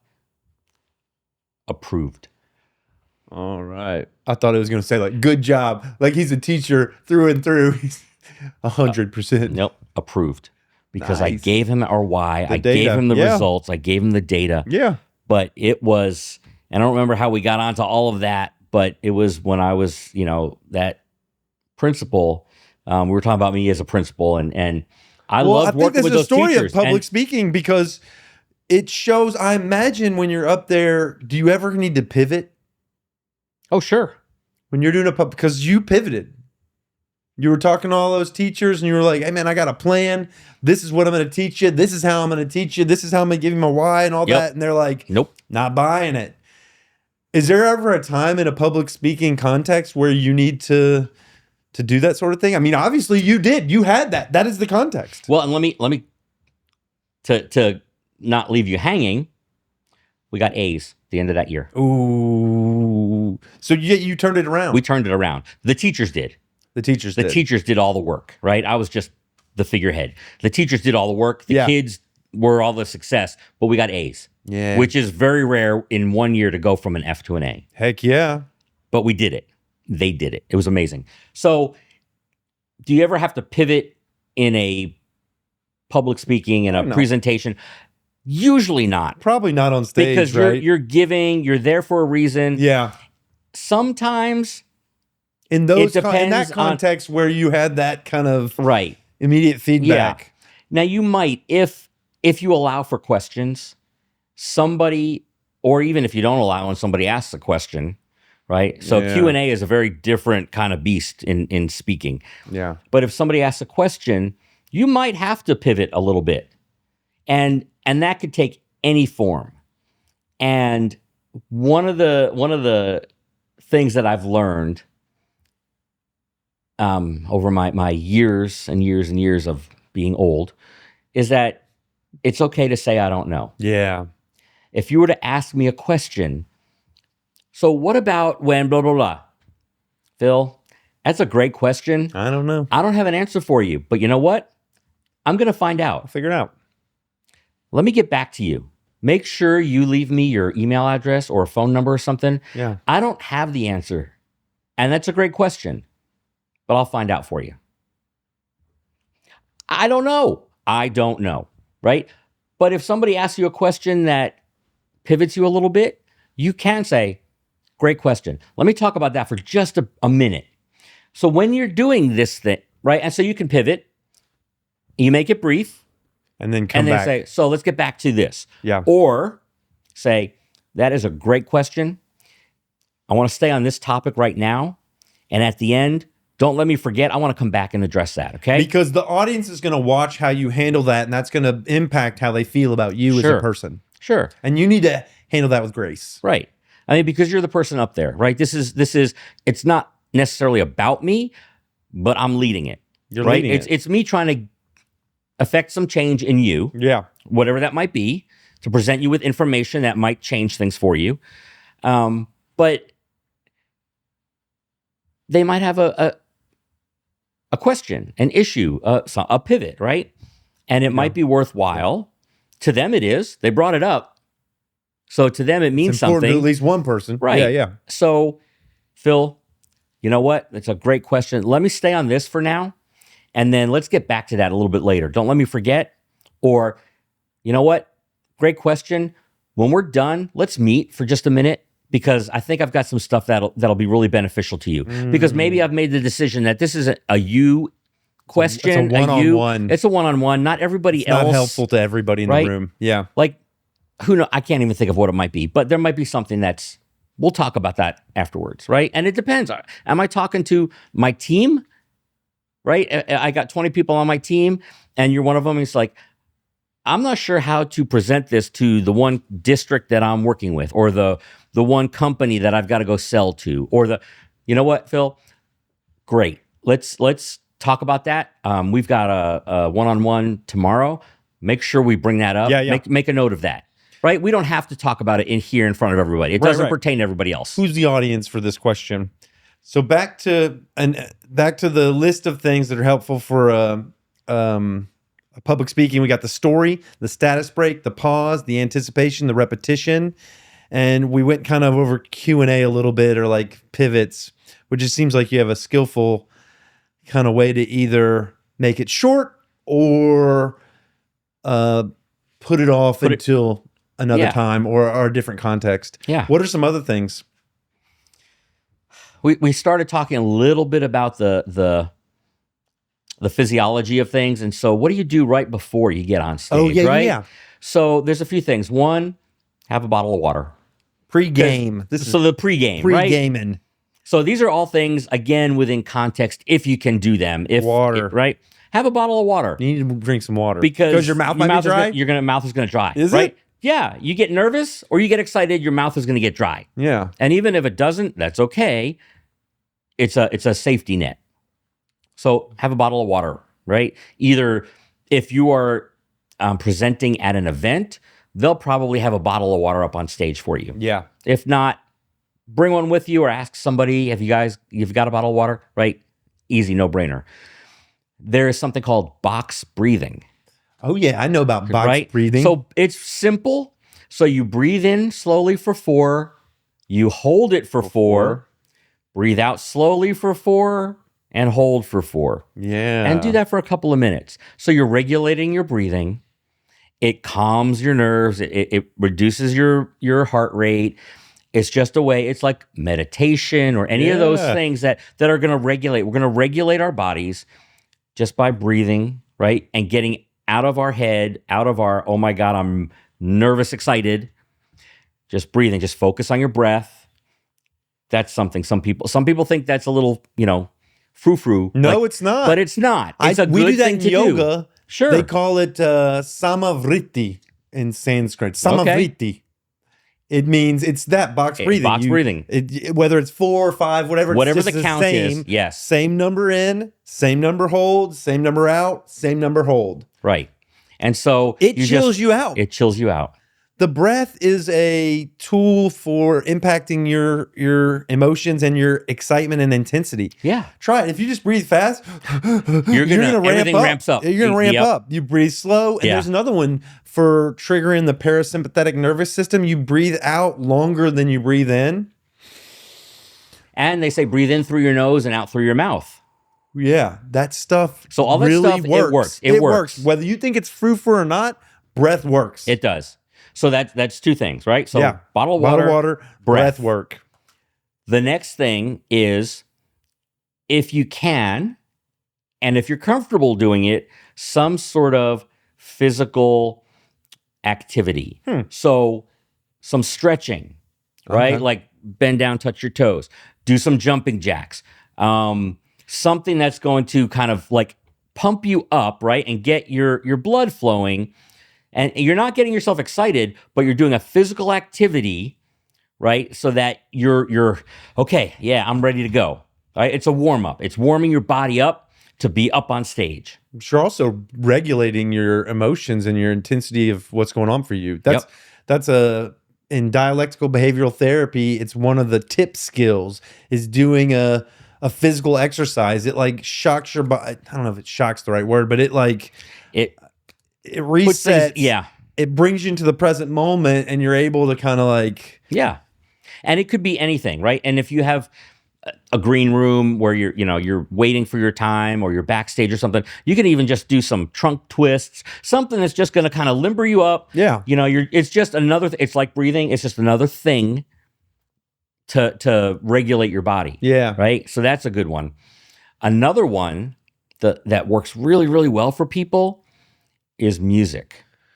So if you've got some earbuds, headphones, whatever, find a tune that now depends on you, either really pumps you up, like a good jam, something that's like, all right, I'm ready for this. Yeah. Or chills you out.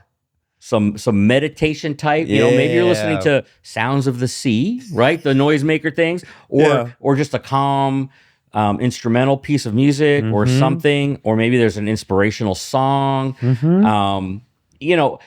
Music is universal, so you can pick anything, listen to something for a minute, for 30 seconds, whatever it is. Depends on how much time you have, depends on if you're sitting in the audience waiting to be called up. You can't do all these things. Oh, yeah. So it depends, right? It's situational, but music is a great thing just beforehand. Impact your state. A lot of these things impact your state. Yeah.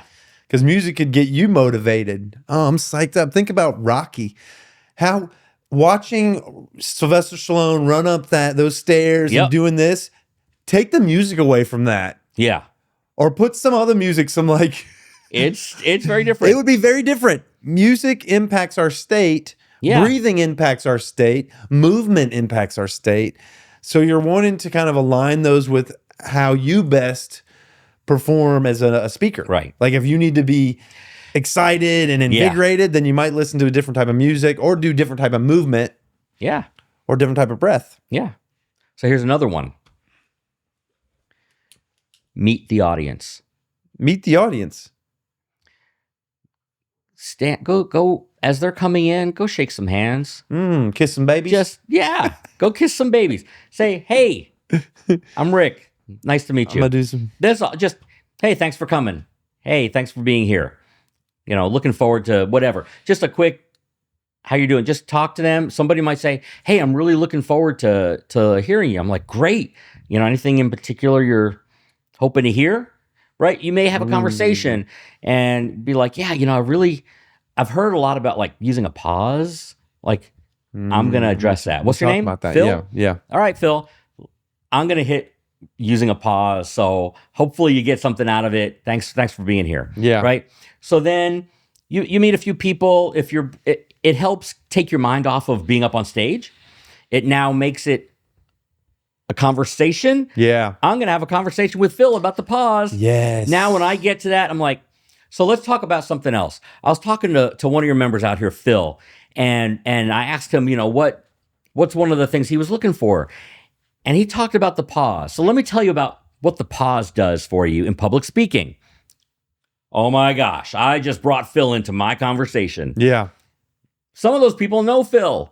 Yeah. They're like, okay, now I'm having a conversation with Phil and Phil's friends. I mean, right? It's really simple. Meet the audience. Meet the audience. Just go shake some hands. It makes that connection. Just saying hi. And Probably relaxes you. it relaxes you, but it's going to build at least a little bit of trust and credibility Ooh, in yeah. the audience's mind. Yeah. Because now you're I among met a them. human. Yeah, you're among them. You're one of them. You're like, hey. Yeah, because I'm what are not they on- saying? When you're on the stage, you're like, yeah, you're above. Now, so when you're on the stage, you're the expert. Yeah. And that's what they expect. Right. But they're also saying, why? Why should I trust you? Right. What credibility do you bring? Well, if I come and shake your hand, you're building just a little bit of that trust and credibility Rapport. with them. Yeah. You're building the rapport. And like I said earlier, relationships are the crux of everything, right? Yeah. In life, everything is a relationship and how you build it. Whether you're building a really strong relationship one-on-one with somebody or even just a small one, you're building these relationships as you're shaking people's hands. Hey, thanks for coming. Hey, I'm looking forward to meeting with people afterwards if you want to talk. Yeah. Whatever it is. Hi, Judy. Nice to meet you. You're looking at their name tag. Yeah. You may never use Judy's name when you get up there. That's okay. You But just people said her love name. people love hearing their name. The most, this, the sound of our name Yeah, it's our is favorite the word. favorite word ever. Yeah. It is. So it's a little like, yeah, when you say their name, they're going to feel special and it's authentic to you. It is. Because you're a communicator, you're a connector. So it's not not fake. manufactured. No. It's like you want to meet people. You want to make connections. People. I love talking to people. Obviously, I like to talk. Yeah. And so I like talking to people. I love even having more time to get their story. Where are you from? How'd you get here? What do you do? You can't do that on a quick handshake, but I still love, it's not fabricated. It's not manufactured. It's like, I want to meet these people. I want to shake their hands. I'm going to be talking to them. Like I want to like them. I want to be part of their life for the next 50 minutes to an hour, whatever it is. Yeah, however long. And hopefully I have something that I can share that's going to help them, right? That's going to make them go, yeah, I could do that. I could get up and talk if I had the right tools and training and some tips and tricks and maybe some coaching. I can do that. Yeah, you can. Yeah. Phil, you can do that, right? We could work on some things that, how do you stand? That's another one. Your posture up on stage. That's a big one. Nonverbal communications now Yeah. what we're talking about. Right? You don't stand there with your hands folded in front of you. Yeah. You don't stand up there like this, right? We all know about those different what And that you're means. using your hands And you're when using you your talk. hands,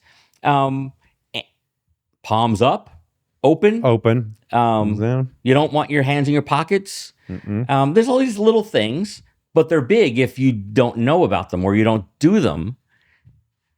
Right? Yeah. Smile. And unless you're telling a sad story, telling a then sad frown. story, There then- probably right. just needs to be congruence between your affect and the mood that you're conveying with them. And then all of the vocal nuance. Yeah.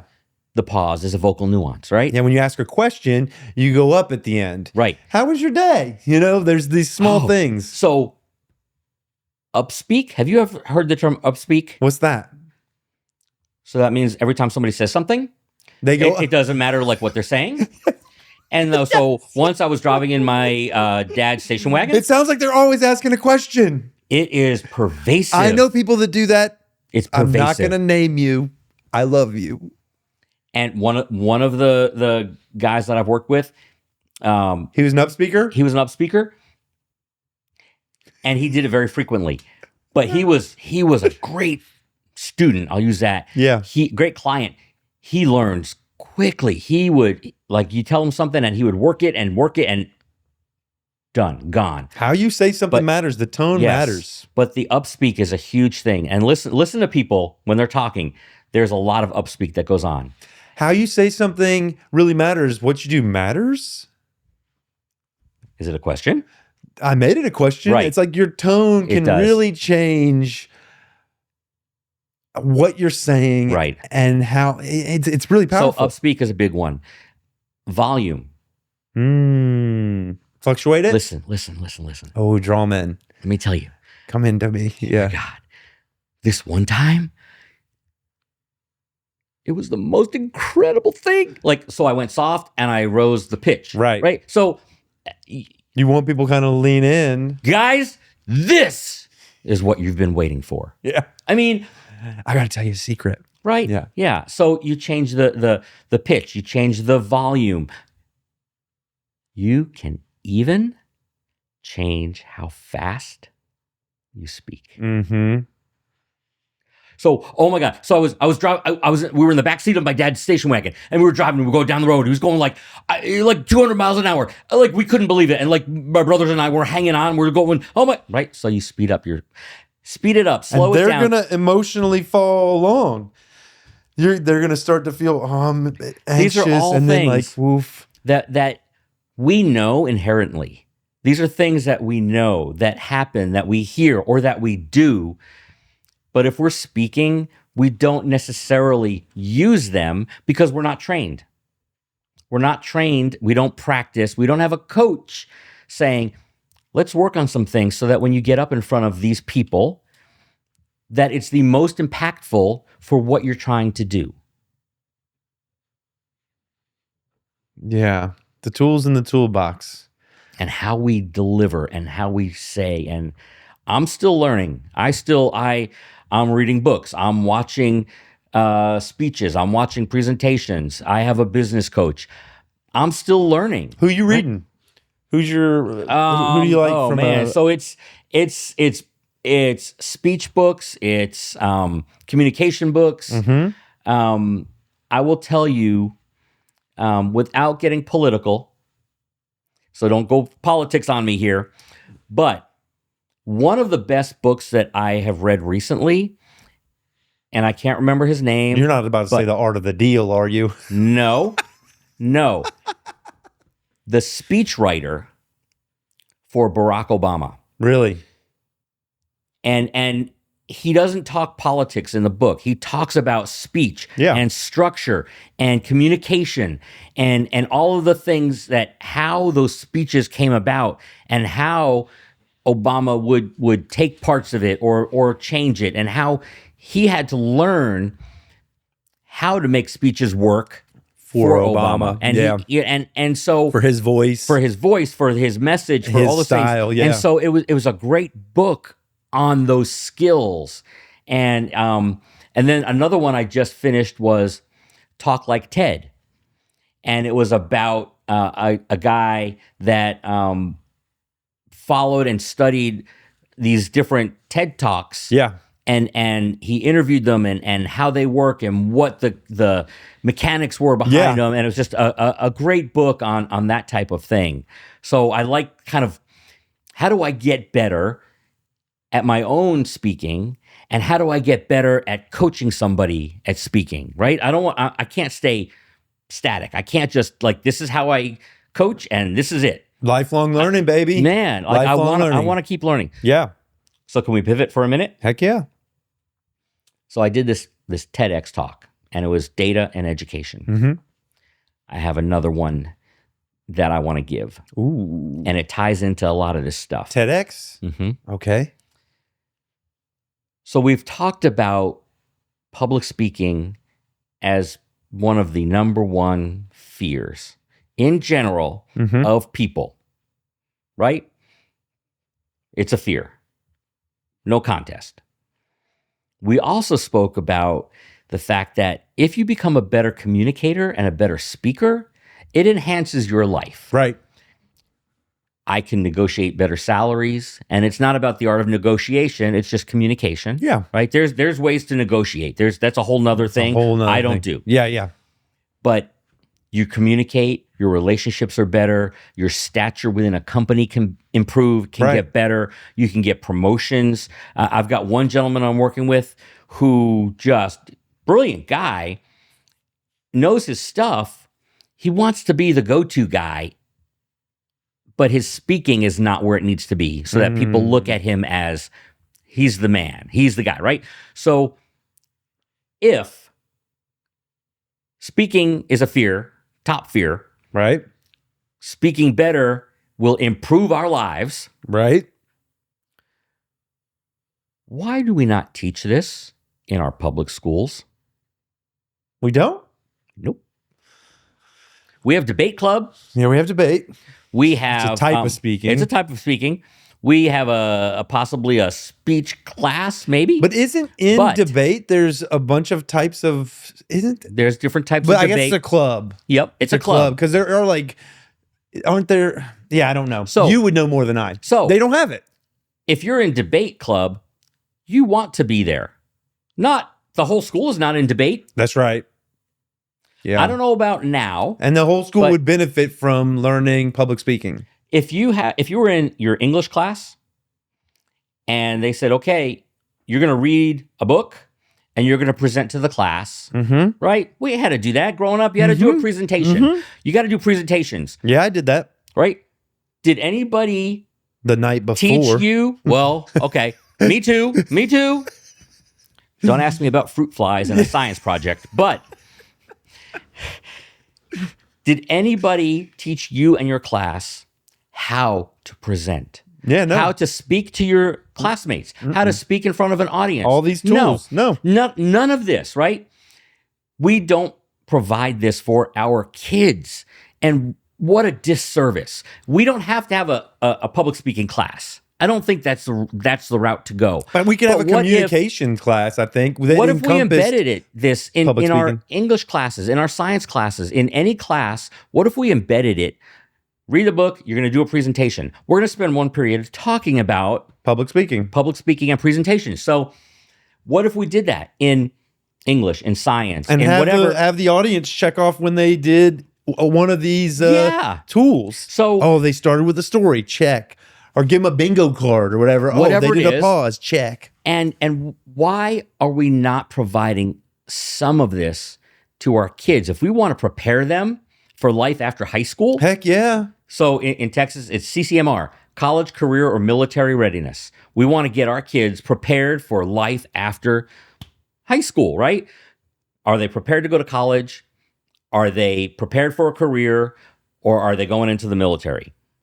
That's about it, right? Those are your options. So we have a big push on, it's called CCMR in Texas. It's a huge thing. A lot of emphasis on it, a lot of weight, a lot of resources, because we want our kids to be prepared. What is the R? Readiness. College, career, military. Readiness. Okay, I was thinking. Yep. Okay. Yeah. So why can't we embed some sort of speaking skills in our other classes, right? So that if you're in English class, why can't we spend a little bit of time? We don't have time to put another course in the schedules. Kids are taking too much. I don't know. You could 86 the calculus, which I use very little. maybe 0. Yes. And instead of doing that, do a communication class, which I use But all the time. not everybody's going into calculus anyway. It's not a required course. Oh. There's certain requirements. Well, let's just say algebra then. How many times you done long division? When was the last time you did long division? I use math a lot in You my do? brain and on paper. I do, just because I like it. I phone. But there's I use the phone. okay, but here's the other thing. Here's the other thing in education. Math is important, y'all. My bad. No, Algebra is it's- important. It is. Yeah. And there's a good percentage of us that will never use the skills we learn in But algebra. going through it, using your brain creatively and taking yourself through those puzzles is really important. Two things. That is one of them. Yeah. Training our brain to do solve hard problems. things. Yes. Right? Training our Yes. brain. Also, if you stop at 8th grade math and you're never exposed to algebra, calculus, how do you even know what that is? What if that is something that you go, wow, this is kind of cool stuff. What can I do with this in life? How do you know what an You cut off engineer STEM. does? You cut off STEM for You everybody. cut off lots of things, Yeah, right? that's true. So what if That's we true. never introduce somebody to Shakespeare? This, yeah. But I mean, so it's Yeah. not only training our brains to do things, but it's exposure Exposure. to other things that they're not going to have. And then a kid might say, chemistry, this is kind of cool. I didn't know that. This is like, what do you do with chemistry in the real world? heck yeah. Oh man, like really? I could biology. I mean, all the things that the more you're exposed to, the more options are out there that you didn't know about. But with each one of those, public speaking is going to be helpful, Well, sure. which So- is why so- it could be implanted into any the one other of those ones. courses, or maybe But all of them, just in small doses. half of a lesson or a lesson. Right? We teach our kids how to do homework, how to turn in assignments, how to be prepared for class, how to, show your work in math. Yeah. Like all these things, right, are not necessarily content specific, but they're skills. Mhm. So why not embed this skill a little bit here and there? So at least there's that aha type thing of, Yeah. okay, so now you know about how to speak in front of people. What do you do with your hands? You get nervous, right? But let's talk about that. Yeah. So why don't we do a little bit of that in our English and science and even math class, right? Who wants to come up and walk us through this problem? Let's work on your speaking skills as you do While this. we do Phil, it. come on up, show us how to do this problem, and I want you to present this to the class. Yeah. Then you're doing two things at once. Right. So, okay, here's what I did. So I saw these numbers. And so with these two numbers, I know that I have to do the factoring first. So here I'm doing my factoring, right? Does that make sense? So now you're presenting to your class. Raise your hand how if you already know the answer, Yeah. Why not? Why not? Why not? Is this your TEDx talk? Yeah. Yeah, baby. Why are we not doing this to our students, for our students Yeah. in public schools when we know it's the number one fear and you get benefit, a benefit from it. Tremendous from- enhancement. Why are we not doing that? How do you advocate for that? You know the system. Would it be like, is this a curriculum change? You'd have to like go through the Texas curriculum board or there's- something? Oh my God. I think there's different ways to do it. I think it just starts with sort of a movement of I saw this TEDx talk about embedding speaking in our classes, and we're going to try doing that here on my Let's campus. try to do it. Oh, so it can be unilateral, like one can be- principal or one teacher could say like, hey, I think that this guy's so got a good that's idea. what TEDx is, and ideas worth sharing, right? That's the headline. Ideas worth sharing. Yeah. I think this is an idea worth sharing. We need to teach our kids a little bit of public speaking. And it doesn't mean we're going to teach you to be up on a stage in front of 10,000 people. But if we introduce it, maybe they'll want to. If we introduce chemistry, maybe they'll be a chemical engineer. It's exposure. If we introduce algebra, maybe they'll become an electrical engineer. I don't, right? I mean, Yeah. It's right, exposure. it's exposure. If we introduce it, not only will it maybe take that fear away, enhance their lives, and then expose them to, by the way, did you know that there is a career in public speaking? What? Kids don't know that. Do you know you can get paid $5, $10, $50, $100,000 to give a speech for There's a an career. hour? Hold on. Talk to me about this. There's a career in public speaking. I mean, I guess I know comics, Oh, no, yes. but there's a whole industry of public speakers. Oh, absolutely. But they start being experts at something, right? And then Depends. They might just be great speakers and they can speak on a topic. you can be great. Phil. So, okay, there is a nationwide, it's called National Speakers Association, NSA. They're huge. And there are chapters in states. Okay. Right? And they're all about public speaking. Okay. There are speaking bureaus that people will command anywhere from 5,000 to 200,000 or more. So if you are a well-known celebrity, you might get hired to go speak at an event. Have you ever been to any kind of a conference? Mm-hmm. They have a keynote speaker. Heck yeah. Now, the keynote speaker might be somebody in the industry that's there to speak. It might be somebody that they've brought in outside of the industry to speak. Yeah. That's getting paid. They're getting paid who knows how much. There are event planners that seek out. There's a whole industry for event planners, and they network, and they know each other, and they know speakers. If I am a diva, and I am, okay, if I'm coming to speak, and this is sort of like a running joke, I think, in NSA, but like, I only want green M&Ms. You're talking about your writer now. So this is just, I only want green M&Ms Only in the green. green room. In the green room. I need Evian water, Evian. and I need somebody that's going to be like, and I'm this diva, right? They're diva I'm not gonna speakers? Get, yeah, oh yeah. I'm not going to get hired.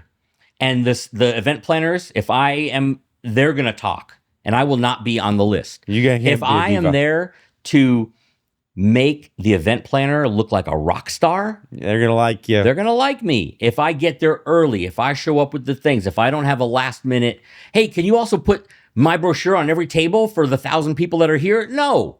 Like, so there's these event planners, and they will watch videos of you. There's things called a sizzle reel of speakers and just events that they've spoken at, because the event planner wants to bring in somebody that's going to be appropriate for the event, Right. for the audience, audience. that speaks well, that's engaging with the audience, all these things. There's all these things. So there are speaker bureaus that you can go on and you can look, and you can find speakers, the whole 5 to over. There's some that they don't even have the price listed. You don't even know what they're going to cost.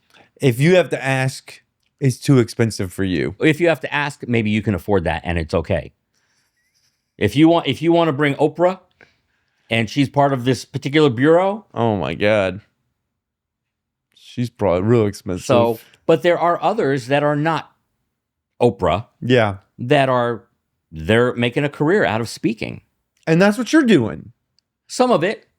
A part of your I job is don't get being a $200,000. If somebody's you looking to pay me $200,000, I'll give you my number and everything.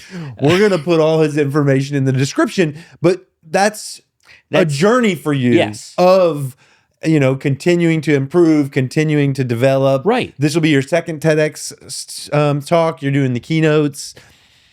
And Are you in this National Speakers Bureau here? I'm not a member of that yet. Yet. But you will be? I will be. Yep. He will be. And it's, for me, I love being up on stage. Part of it is the performance, but more of it is, what can I offer the audience, right? The first TEDx that I did was data in education. We don't use data enough. Our schools are not using it. And there's this idea that we need to embrace it. Data is not scary. People hear the word data, they freak out. Right? Yeah. And there's ways that it's not scary. You can take it apart and just look at one little thing and go, okay, what is this piece telling me? Data is another word for information. Yeah. You go to the doctor, they take your blood pressure, and it's high. It's data. That's data. Right. But when it's you go get your information. blood work, that's all data. It's data. It's information that says, here's the information. What's going What do we on? do next? Yeah. What's our next step? It's like the Matrix, you know, when he was like looking and everything was all that stuff. Yep. It's like the world in a number format. Right. Like this is what this is what that is, and it can tell a story and it can influence a direction or Yeah. Yeah. So that's what I love doing that. I love giving information so people can do something better, whatever that is, right? If I was a band director, working with my kids just to get them to create this beautiful piece of music, when it finally comes together, it's like, and you could see them going, that was amazing. When they perform a piece and the kids have just latched in and locked on because you taught them, right? You worked with them. You gave them the information. You said, play that a little softer, play that a little bit louder, do this, do that. And we come together. Now you're communicating as a band director with 50 kids, 100 kids on a dozen different instruments, all playing different notes in different keys on different clefs with different rhythms and different personalities, 50 personalities. And you've got to bring that together to create this sound, right? You're public speaking. You've got magic. That's magic. So there's that. And there's like, if I could get up on stage and talk about public speaking and how you as an audience member, you can do this. You can get better at it. Here's some things. I can't teach you everything I know in an hour. And that's not what I'm here for. I'm here to give you some tidbits, some nuggets of information that you could take with you, right? I'm not withholding. I'm going to give you some of the things that I know. If you want to work with me, great. We can work on your skills and polish them. But I'm going to present at a luncheon, at a keynote, TEDx, right? The TEDx for teaching students. It's an idea worth sharing. Students should have opportunity to get some of that. To learn, right? And so to me, that's fun. If I'm playing up on stage, I'm giving music to the audience. Yeah. Whether I'm in an orchestra or playing a solo, it's providing this music that you get to be a part of and put it out there. Yeah, you're so in touch with your why. You're so in touch with the purpose and the mission. And I've known you Rick and I were in a single parent meetup group. Yeah. Goodness. 15? It's been a long time. And I've followed you on social media, and you've always had such a real positive outlook, a positive mindset. Thanks. A real welcoming. Like you're the one that I always see like, hey, let's all go meet at this location and hang out. Yeah. A joiner. Yeah. And because I love people. I love being around people. You do. It's clear to me. Like I've always, you're the one that's putting those things together. And I'm curious can we talk about your family background at all? Some people don't want to talk. I respect that. But if you're open to it, I wonder how that came to be from your family origin, like your family, brothers, sisters. So I have 3 younger brothers. I'm the oldest of 4. We're about 2 years stair step. Everybody was at the same time. Yeah, so about 2 years or so, give or take. 4 boys. 4 boys. Your mom's probably got the frazzle hair. So yeah, 4 boys. So it was we were I won't say we were poor, but we struggled. It's okay to be poor. Yeah. We struggled. We ate a lot of bologna and spaghetti. I ate bologna growing up, yeah. Peanut butter, that stuff. Mm-hmm. Where were you? So we grew up mostly in New Jersey. Okay. My parents divorced when I was a junior in high school. Wow. So my other brothers were even younger. That had to have been powerful for you. That was, it was interesting. I imagine there was conflict leading up to that, so the house might have been tumultuous. Yeah, it was rough at times. Both my parents have passed at this point. Sorry to hear that. I mean, there were good times, of course. And there were bad times, of course. So, but I think my speaking and my friendliness, I think, comes from my dad. So we're Jewish. Okay. Not religious, but our heritage. I had a bar mitzvah kind of against my will, but I did it, Aw. So I was the oldest, so they were going to make sure I had one. But my dad was a schmoozer. Schmoozer. A schmoozer. So it's kind of like a Yiddish term. So Or basically, he liked to talk to ham it people. up. Hey, and he would talk to people. Gregarious. And so I think I get a lot of that from him. Oh. And he would talk to anybody, about anything, and just really friendly, would joke around a lot. He was joking around on his deathbed. It was hysterical. And just, he would be flirting with the nurses, all sorts of stuff. And I get a lot of that from him. Lighthearted. Just, and Friendly. Yeah. So I think some of how I am comes, we get from our parents. We do. Lots of things. Primary conditioning occurs in the of home. course. That's why I asked those questions. Like, and so, who was your dad? I think my dad was a big part of that. Yeah. And then, I don't know, just maybe playing music and learning the trumpet and, being on stage. It's just something that kind of, I think, came naturally. Mm-hmm. And so, like I said earlier, I don't have that struggle that I can relate with somebody that I'm coaching, but I have the tools and the experience of doing it that I know what works. Right. And so it's not like I know where you've been. I've been there and I've overcome that same obstacle. But that's okay, because I can understand where you've been, and I know that there is a nervous factor, and I know that there are skills and tips and tricks that you can do, and I've seen it work with people that I coach, and I've seen it work with people that I've worked with, that there are things you can do. And so, I think that TEDx talk really kind of launched me. I've been up on stage. I've been emceeing things just, informally. Yeah. The thing at UConn. And then I didn't do it as much when I did my master's at UT here in Austin. Okay. But it was in music and performance, right? So I have a bachelor's and a master's in music. And so I've been on stages and I've played with orchestras and ensembles, some professional, some not. And I've studied with some great people. And so you learn a lot of those things, I think, is just being alive. And then, like you said, talking to people. Yeah. I like being around people. I love the conversation and storytelling, things like that. Yeah. Well, we're getting close to time, I think, and it's flown by. Yeah, sure has. I wonder talk a lot.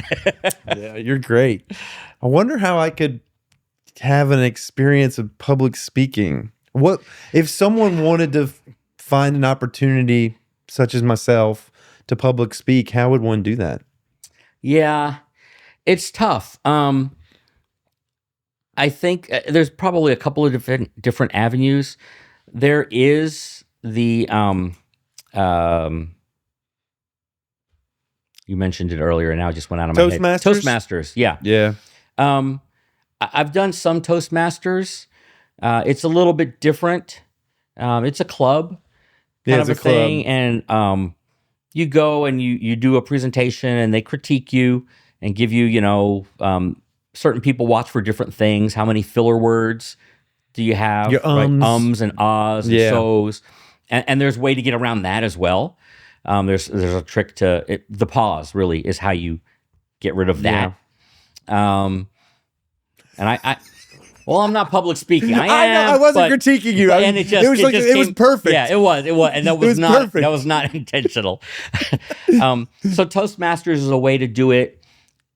Other ways are to look for organizations that have a monthly meeting.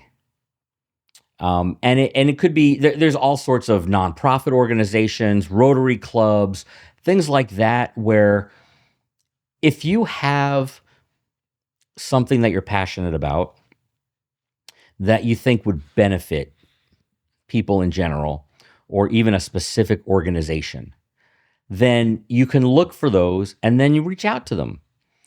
And make that connection. Say, hey, relational.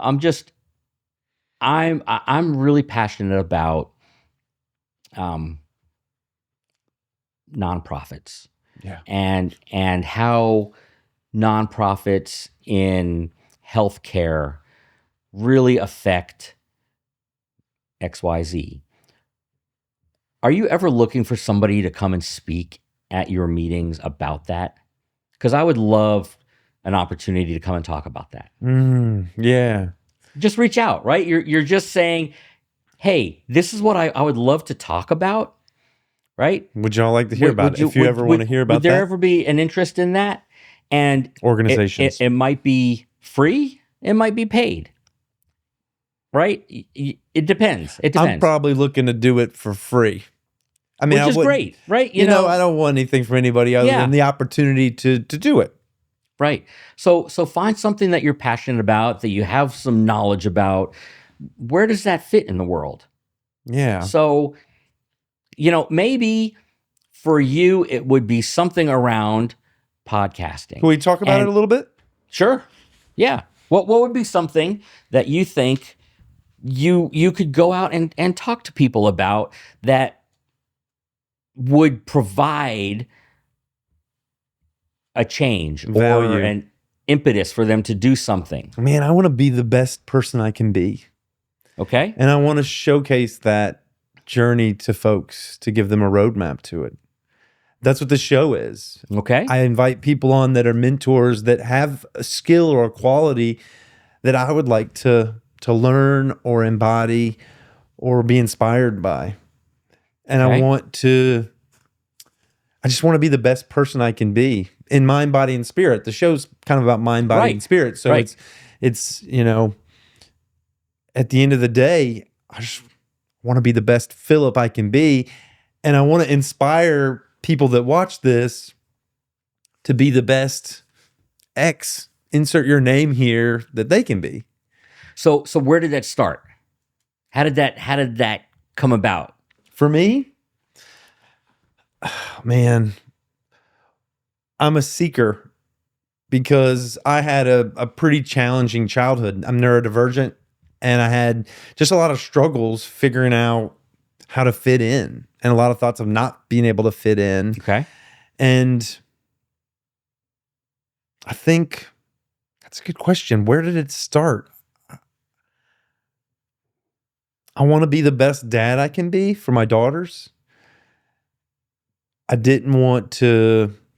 realized at a certain point that I had patterns of behavior that I thought were not only like not helpful, but could be harmful. And so I wanted to increase my awareness of those and then change those. How old were you when that started? Oh, goodness. Those thoughts, give or take. Probably, I want to say a young age, man. Okay. But it was when I was older. I was a late waker-upper. A lot of us are. I probably woke up in stages. One of the stages was when I got divorced. Okay. When I got divorced, that was one stage.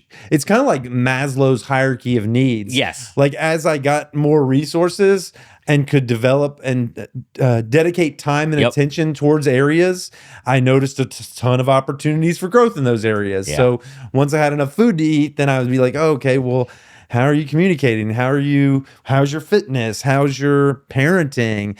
So all of that kind of, I think I started doing a lot of therapy and a lot of those things maybe about 8 years ago, maybe 10 years ago.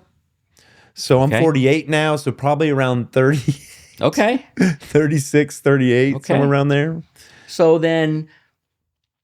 you started thinking in that direction. Mm-hmm. And so what are a couple of things that you do now that you're very cognizant of and very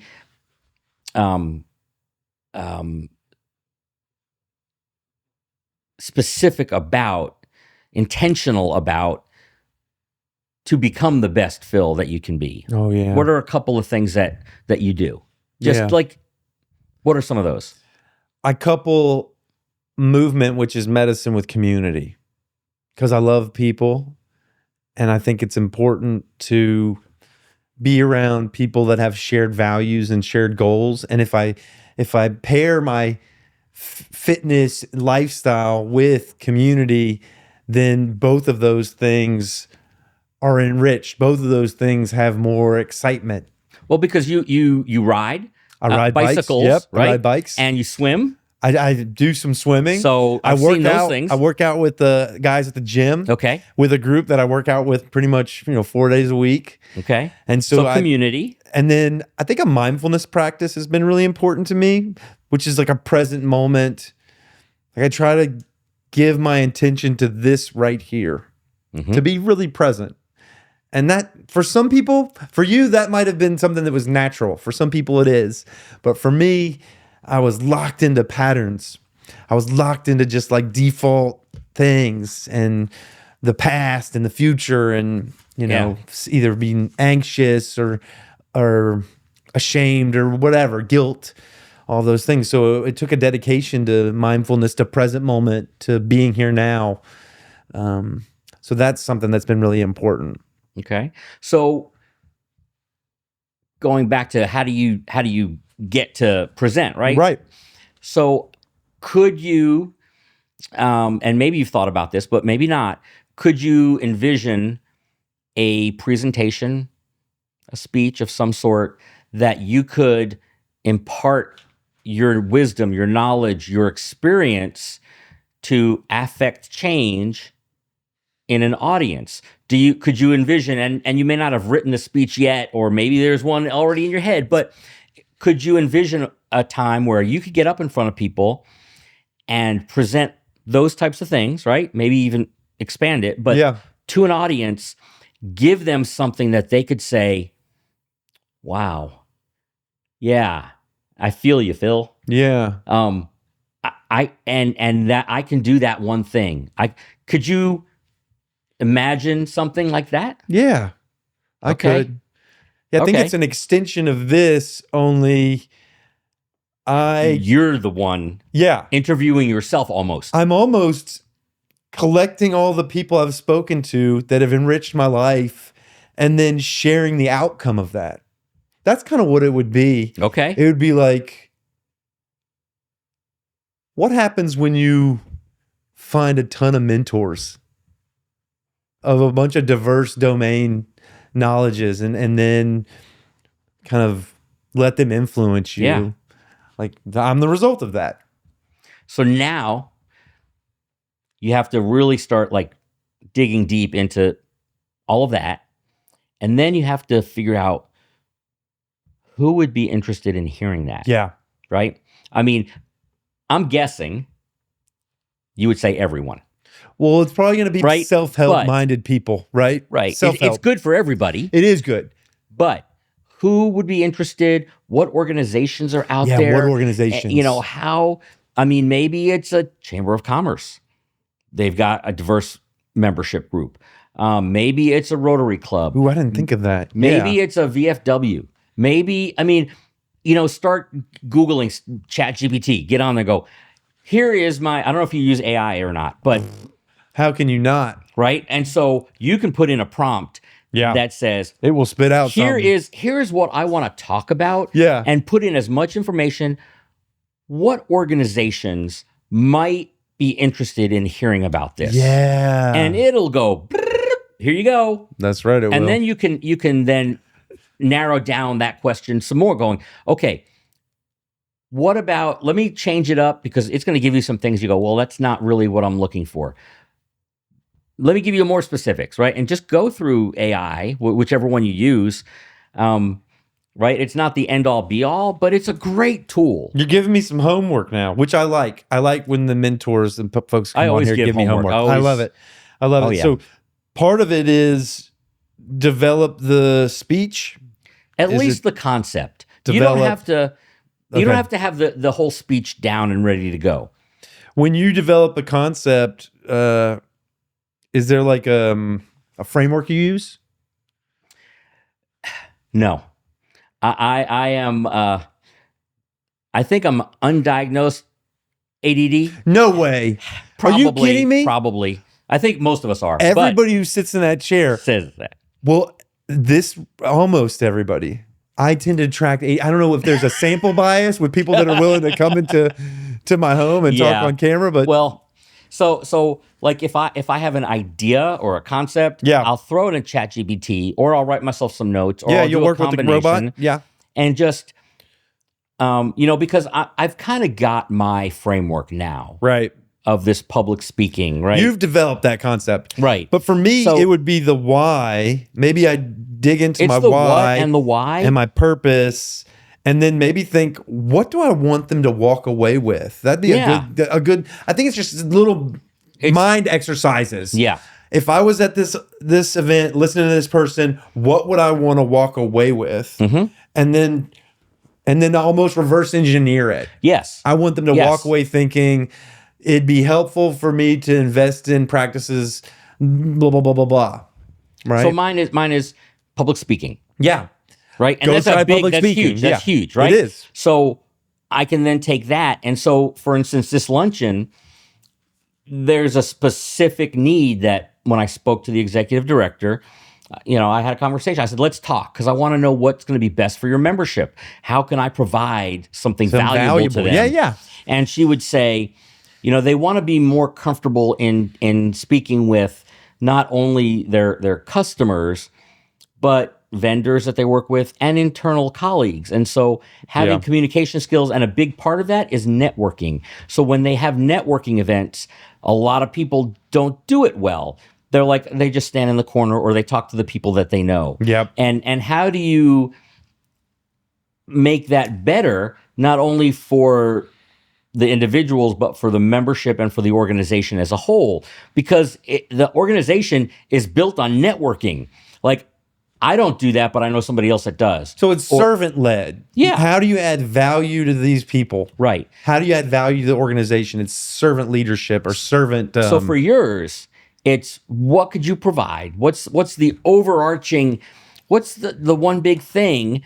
And then how would you do that? How would you teach somebody some of these things in a 30-minute to 60-minute, depending, the circumstance and who it is and the audience and all of those things we've already talked about.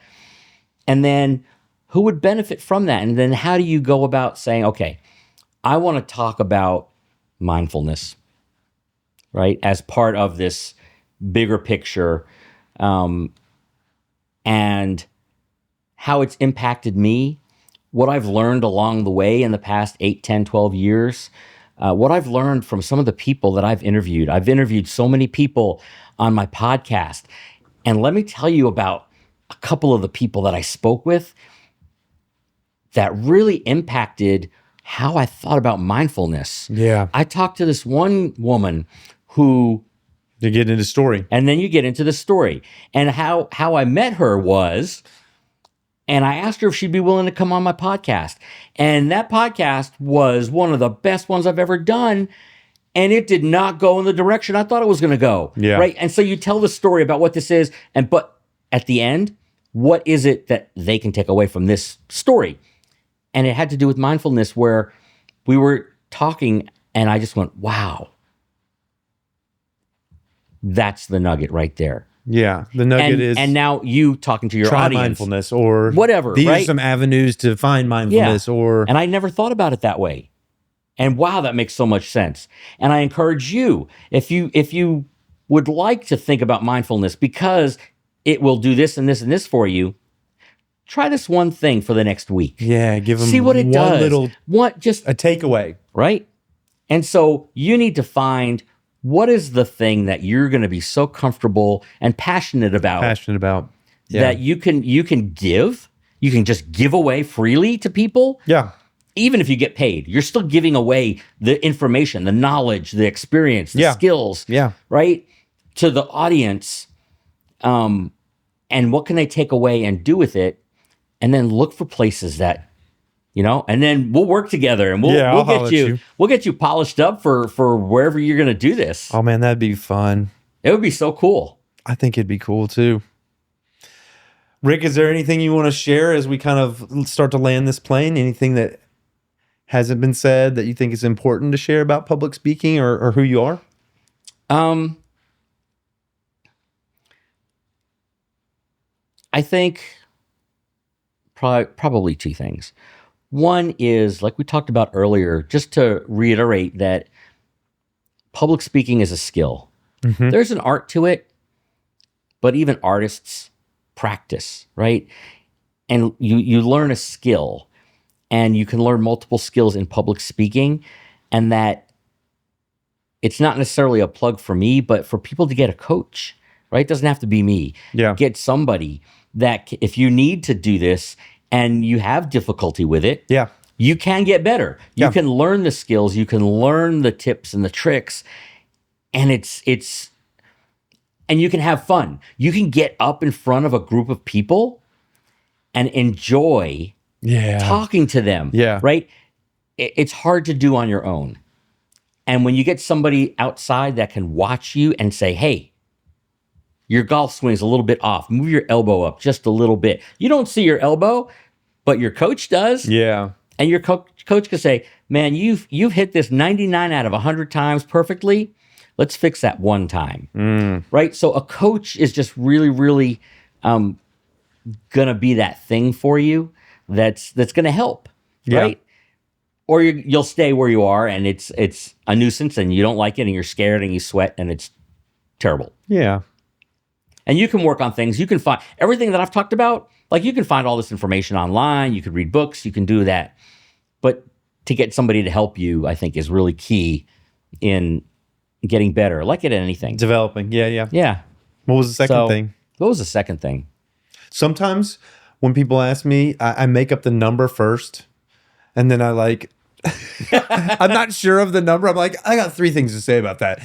Oh, I know. We were going to go down this path, I think, and we never did.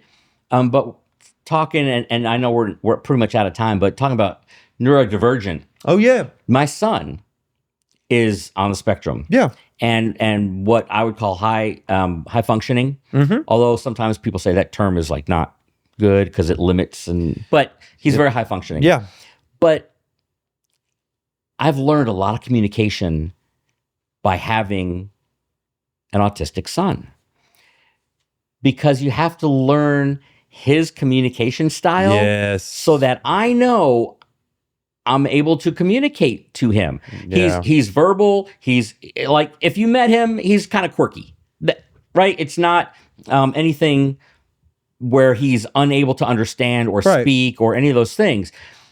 But he, like everybody, has a different communication style. Yeah. So I've learned, and I try to use this when I talk to almost anybody. What's their communication style, right? We talked about when you're communicating to an audience, there's different styles in that audience. Yeah. And so with Zach, it's the same thing. I know certain things. I know that change is difficult. So therefore, if there's something we're going to have to do, I have to prepare him way ahead of time. Yeah. Yeah.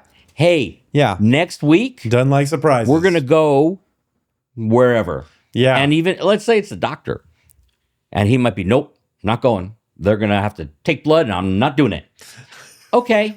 And I let it go. Yeah. And then I might do it again. Hey, don't forget, next Thursday, we're going to the doctor. Nope. Nope. And then, hey, Zach, don't forget. I know, we got to go to the doctor. Right? Whatever it is. But you've prepared him. And then another day he might say, do you think they're going to have to take my blood at the doctor? Now, he already knows he's going. Now, let's talk about what's going to happen. Yeah. That's his style. I know I have to communicate his way. Yeah. Right? And so that goes back to communication, which is part of public speaking. And how are you communicating to your audience? You can't go in to an audience and say, this is what I'm talking about. You guys don't care about it, but I'm going to talk to you about that because that's what I talk about. Yeah. Right? It doesn't. Okay. Real quick story. I did this. I got asked, somebody saw my TEDx talk. They said, I want you to come speak at my event. And I said, okay. Tell me about the event. Tell me about the thing. And it had to do with education and AI. It was at the college level. Mm-hmm. And I should not have done that talk. It was terrible. I thought I knew what I was talking about. I talked about data and AI and technology, and I'm pretty good with technology and AI and all that kind of stuff, but I should not have been doing that talk. I met the people beforehand. I had lunch with them. You did all the things. I did all the things, and it was flat. It just fell flat. I'll never be asked to talk there again. What? Why? What was the retrospective on that? Because they knew more than I did. I was trying to talk on a topic that I had teaching college. You were teaching kindergarten stuff to some college folks, professors, and they were like mid-level college administrators, and we were talking about the use of data, basically, not necessarily AI, but it pulled into it, but data on managing colleges and registrations and dropouts and course grades and all the things which happen to be part of data in education, but with technology. But I had no business being there, and I've learned you can say no to something. Is even there though a way you can suss that out before you show up? Before you say yes? How would you suss that out? Yeah, you would ask more questions, and you would go. Curious. And I was still earlier on. You probably were excited about the opportunity, an opportunity to go speak. It's an opportunity to speak. Yes, I want to do it, and not think. It's great. My PowerPoint had way too many words on it, way too many slides. The whole thing, I learned from it. You needed absolutely. that. I needed it. It was a bomb. It was. I'm hoping that that's the worst one I ever give. I think I was entertaining. They weren't entertained. I don't think. Everybody loves the success. Yeah. But at the top of that hill, there is a bunch of failures. There's a bunch of learning experiences that happen along the way, which is what this show is about. Right. Phil Phails. It's about.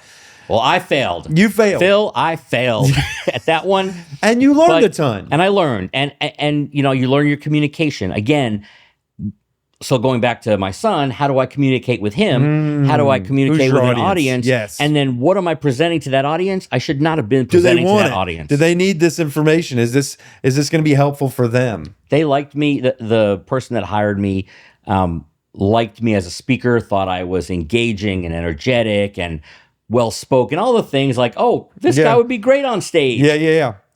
I didn't have the capacity to speak on the topic that they needed. And I studied and I read and I looked and I did as much homework as I possibly could, and I was still not equipped to do that. Yeah. Well, that takes tremendous humility to recognize that. We have to. And it all goes back to communication, and it goes back to public speaking and how do you interact with your audience, whether it's your autistic son or a room full of Fortune 500 CEOs, who you're talking to and who you're talking with and about. Public speaking. Yeah. I love it. I love it. How do folks find you? Tell them so my website is www.rickkutcherconsulting.com. Kutcher is like Ashton Kutcher. I'm sure you see the resemblance. Yeah, they're brothers. We're twins. Yep. I am on, so that's my website. I've got Facebook, Instagram, LinkedIn, Rick Kutcher, Kutcher. And it'll all be in the description too. I'll put all that stuff in the description. And reach out if I can help somebody. I have all sorts of different coaching things that I do. We can have a free one-on-one just to see if we're a fit. Yep. If you would like to work with me, I'd be happy to work with you. Like I said, I'll do just a one-time coaching session. I'll have a package that's 8 coaching sessions plus a bunch of other stuff. Or if you need a keynote speaker. You need a speaker, I'm happy to speak. Don't ask me to talk about college and technology and data. Yeah. But that one's off limits. The one I'm doing at the luncheon is about public speaking and how to communicate and how to network, and not how to do the networking, but how to speak and present in terms of that. And just, I love talking about it and I love being up on stage. And I think that it's not as scary as we think it is. Yeah. But we need the tools and the capacity to make it not scary. That reverse, when you go into a haunted house when they're like done and all the lights are up. Yeah. And you see, oh, that's just a sheet over a basketball. Or you go Yep. over there, oh, that's just some blood they squirted on. That's not blood. That's actually just some ketchup they squirted Yeah. on the wall. It's like working with you and looking at the skills. You're like going in the haunted house with all the lights on. Yeah. And like, the goblins having some coffee and talking to Margaret, the person who takes the money at the cash register. I love that analogy. That's great. So yeah. you're I'm the haunted house demystifier of public speaking. That's right.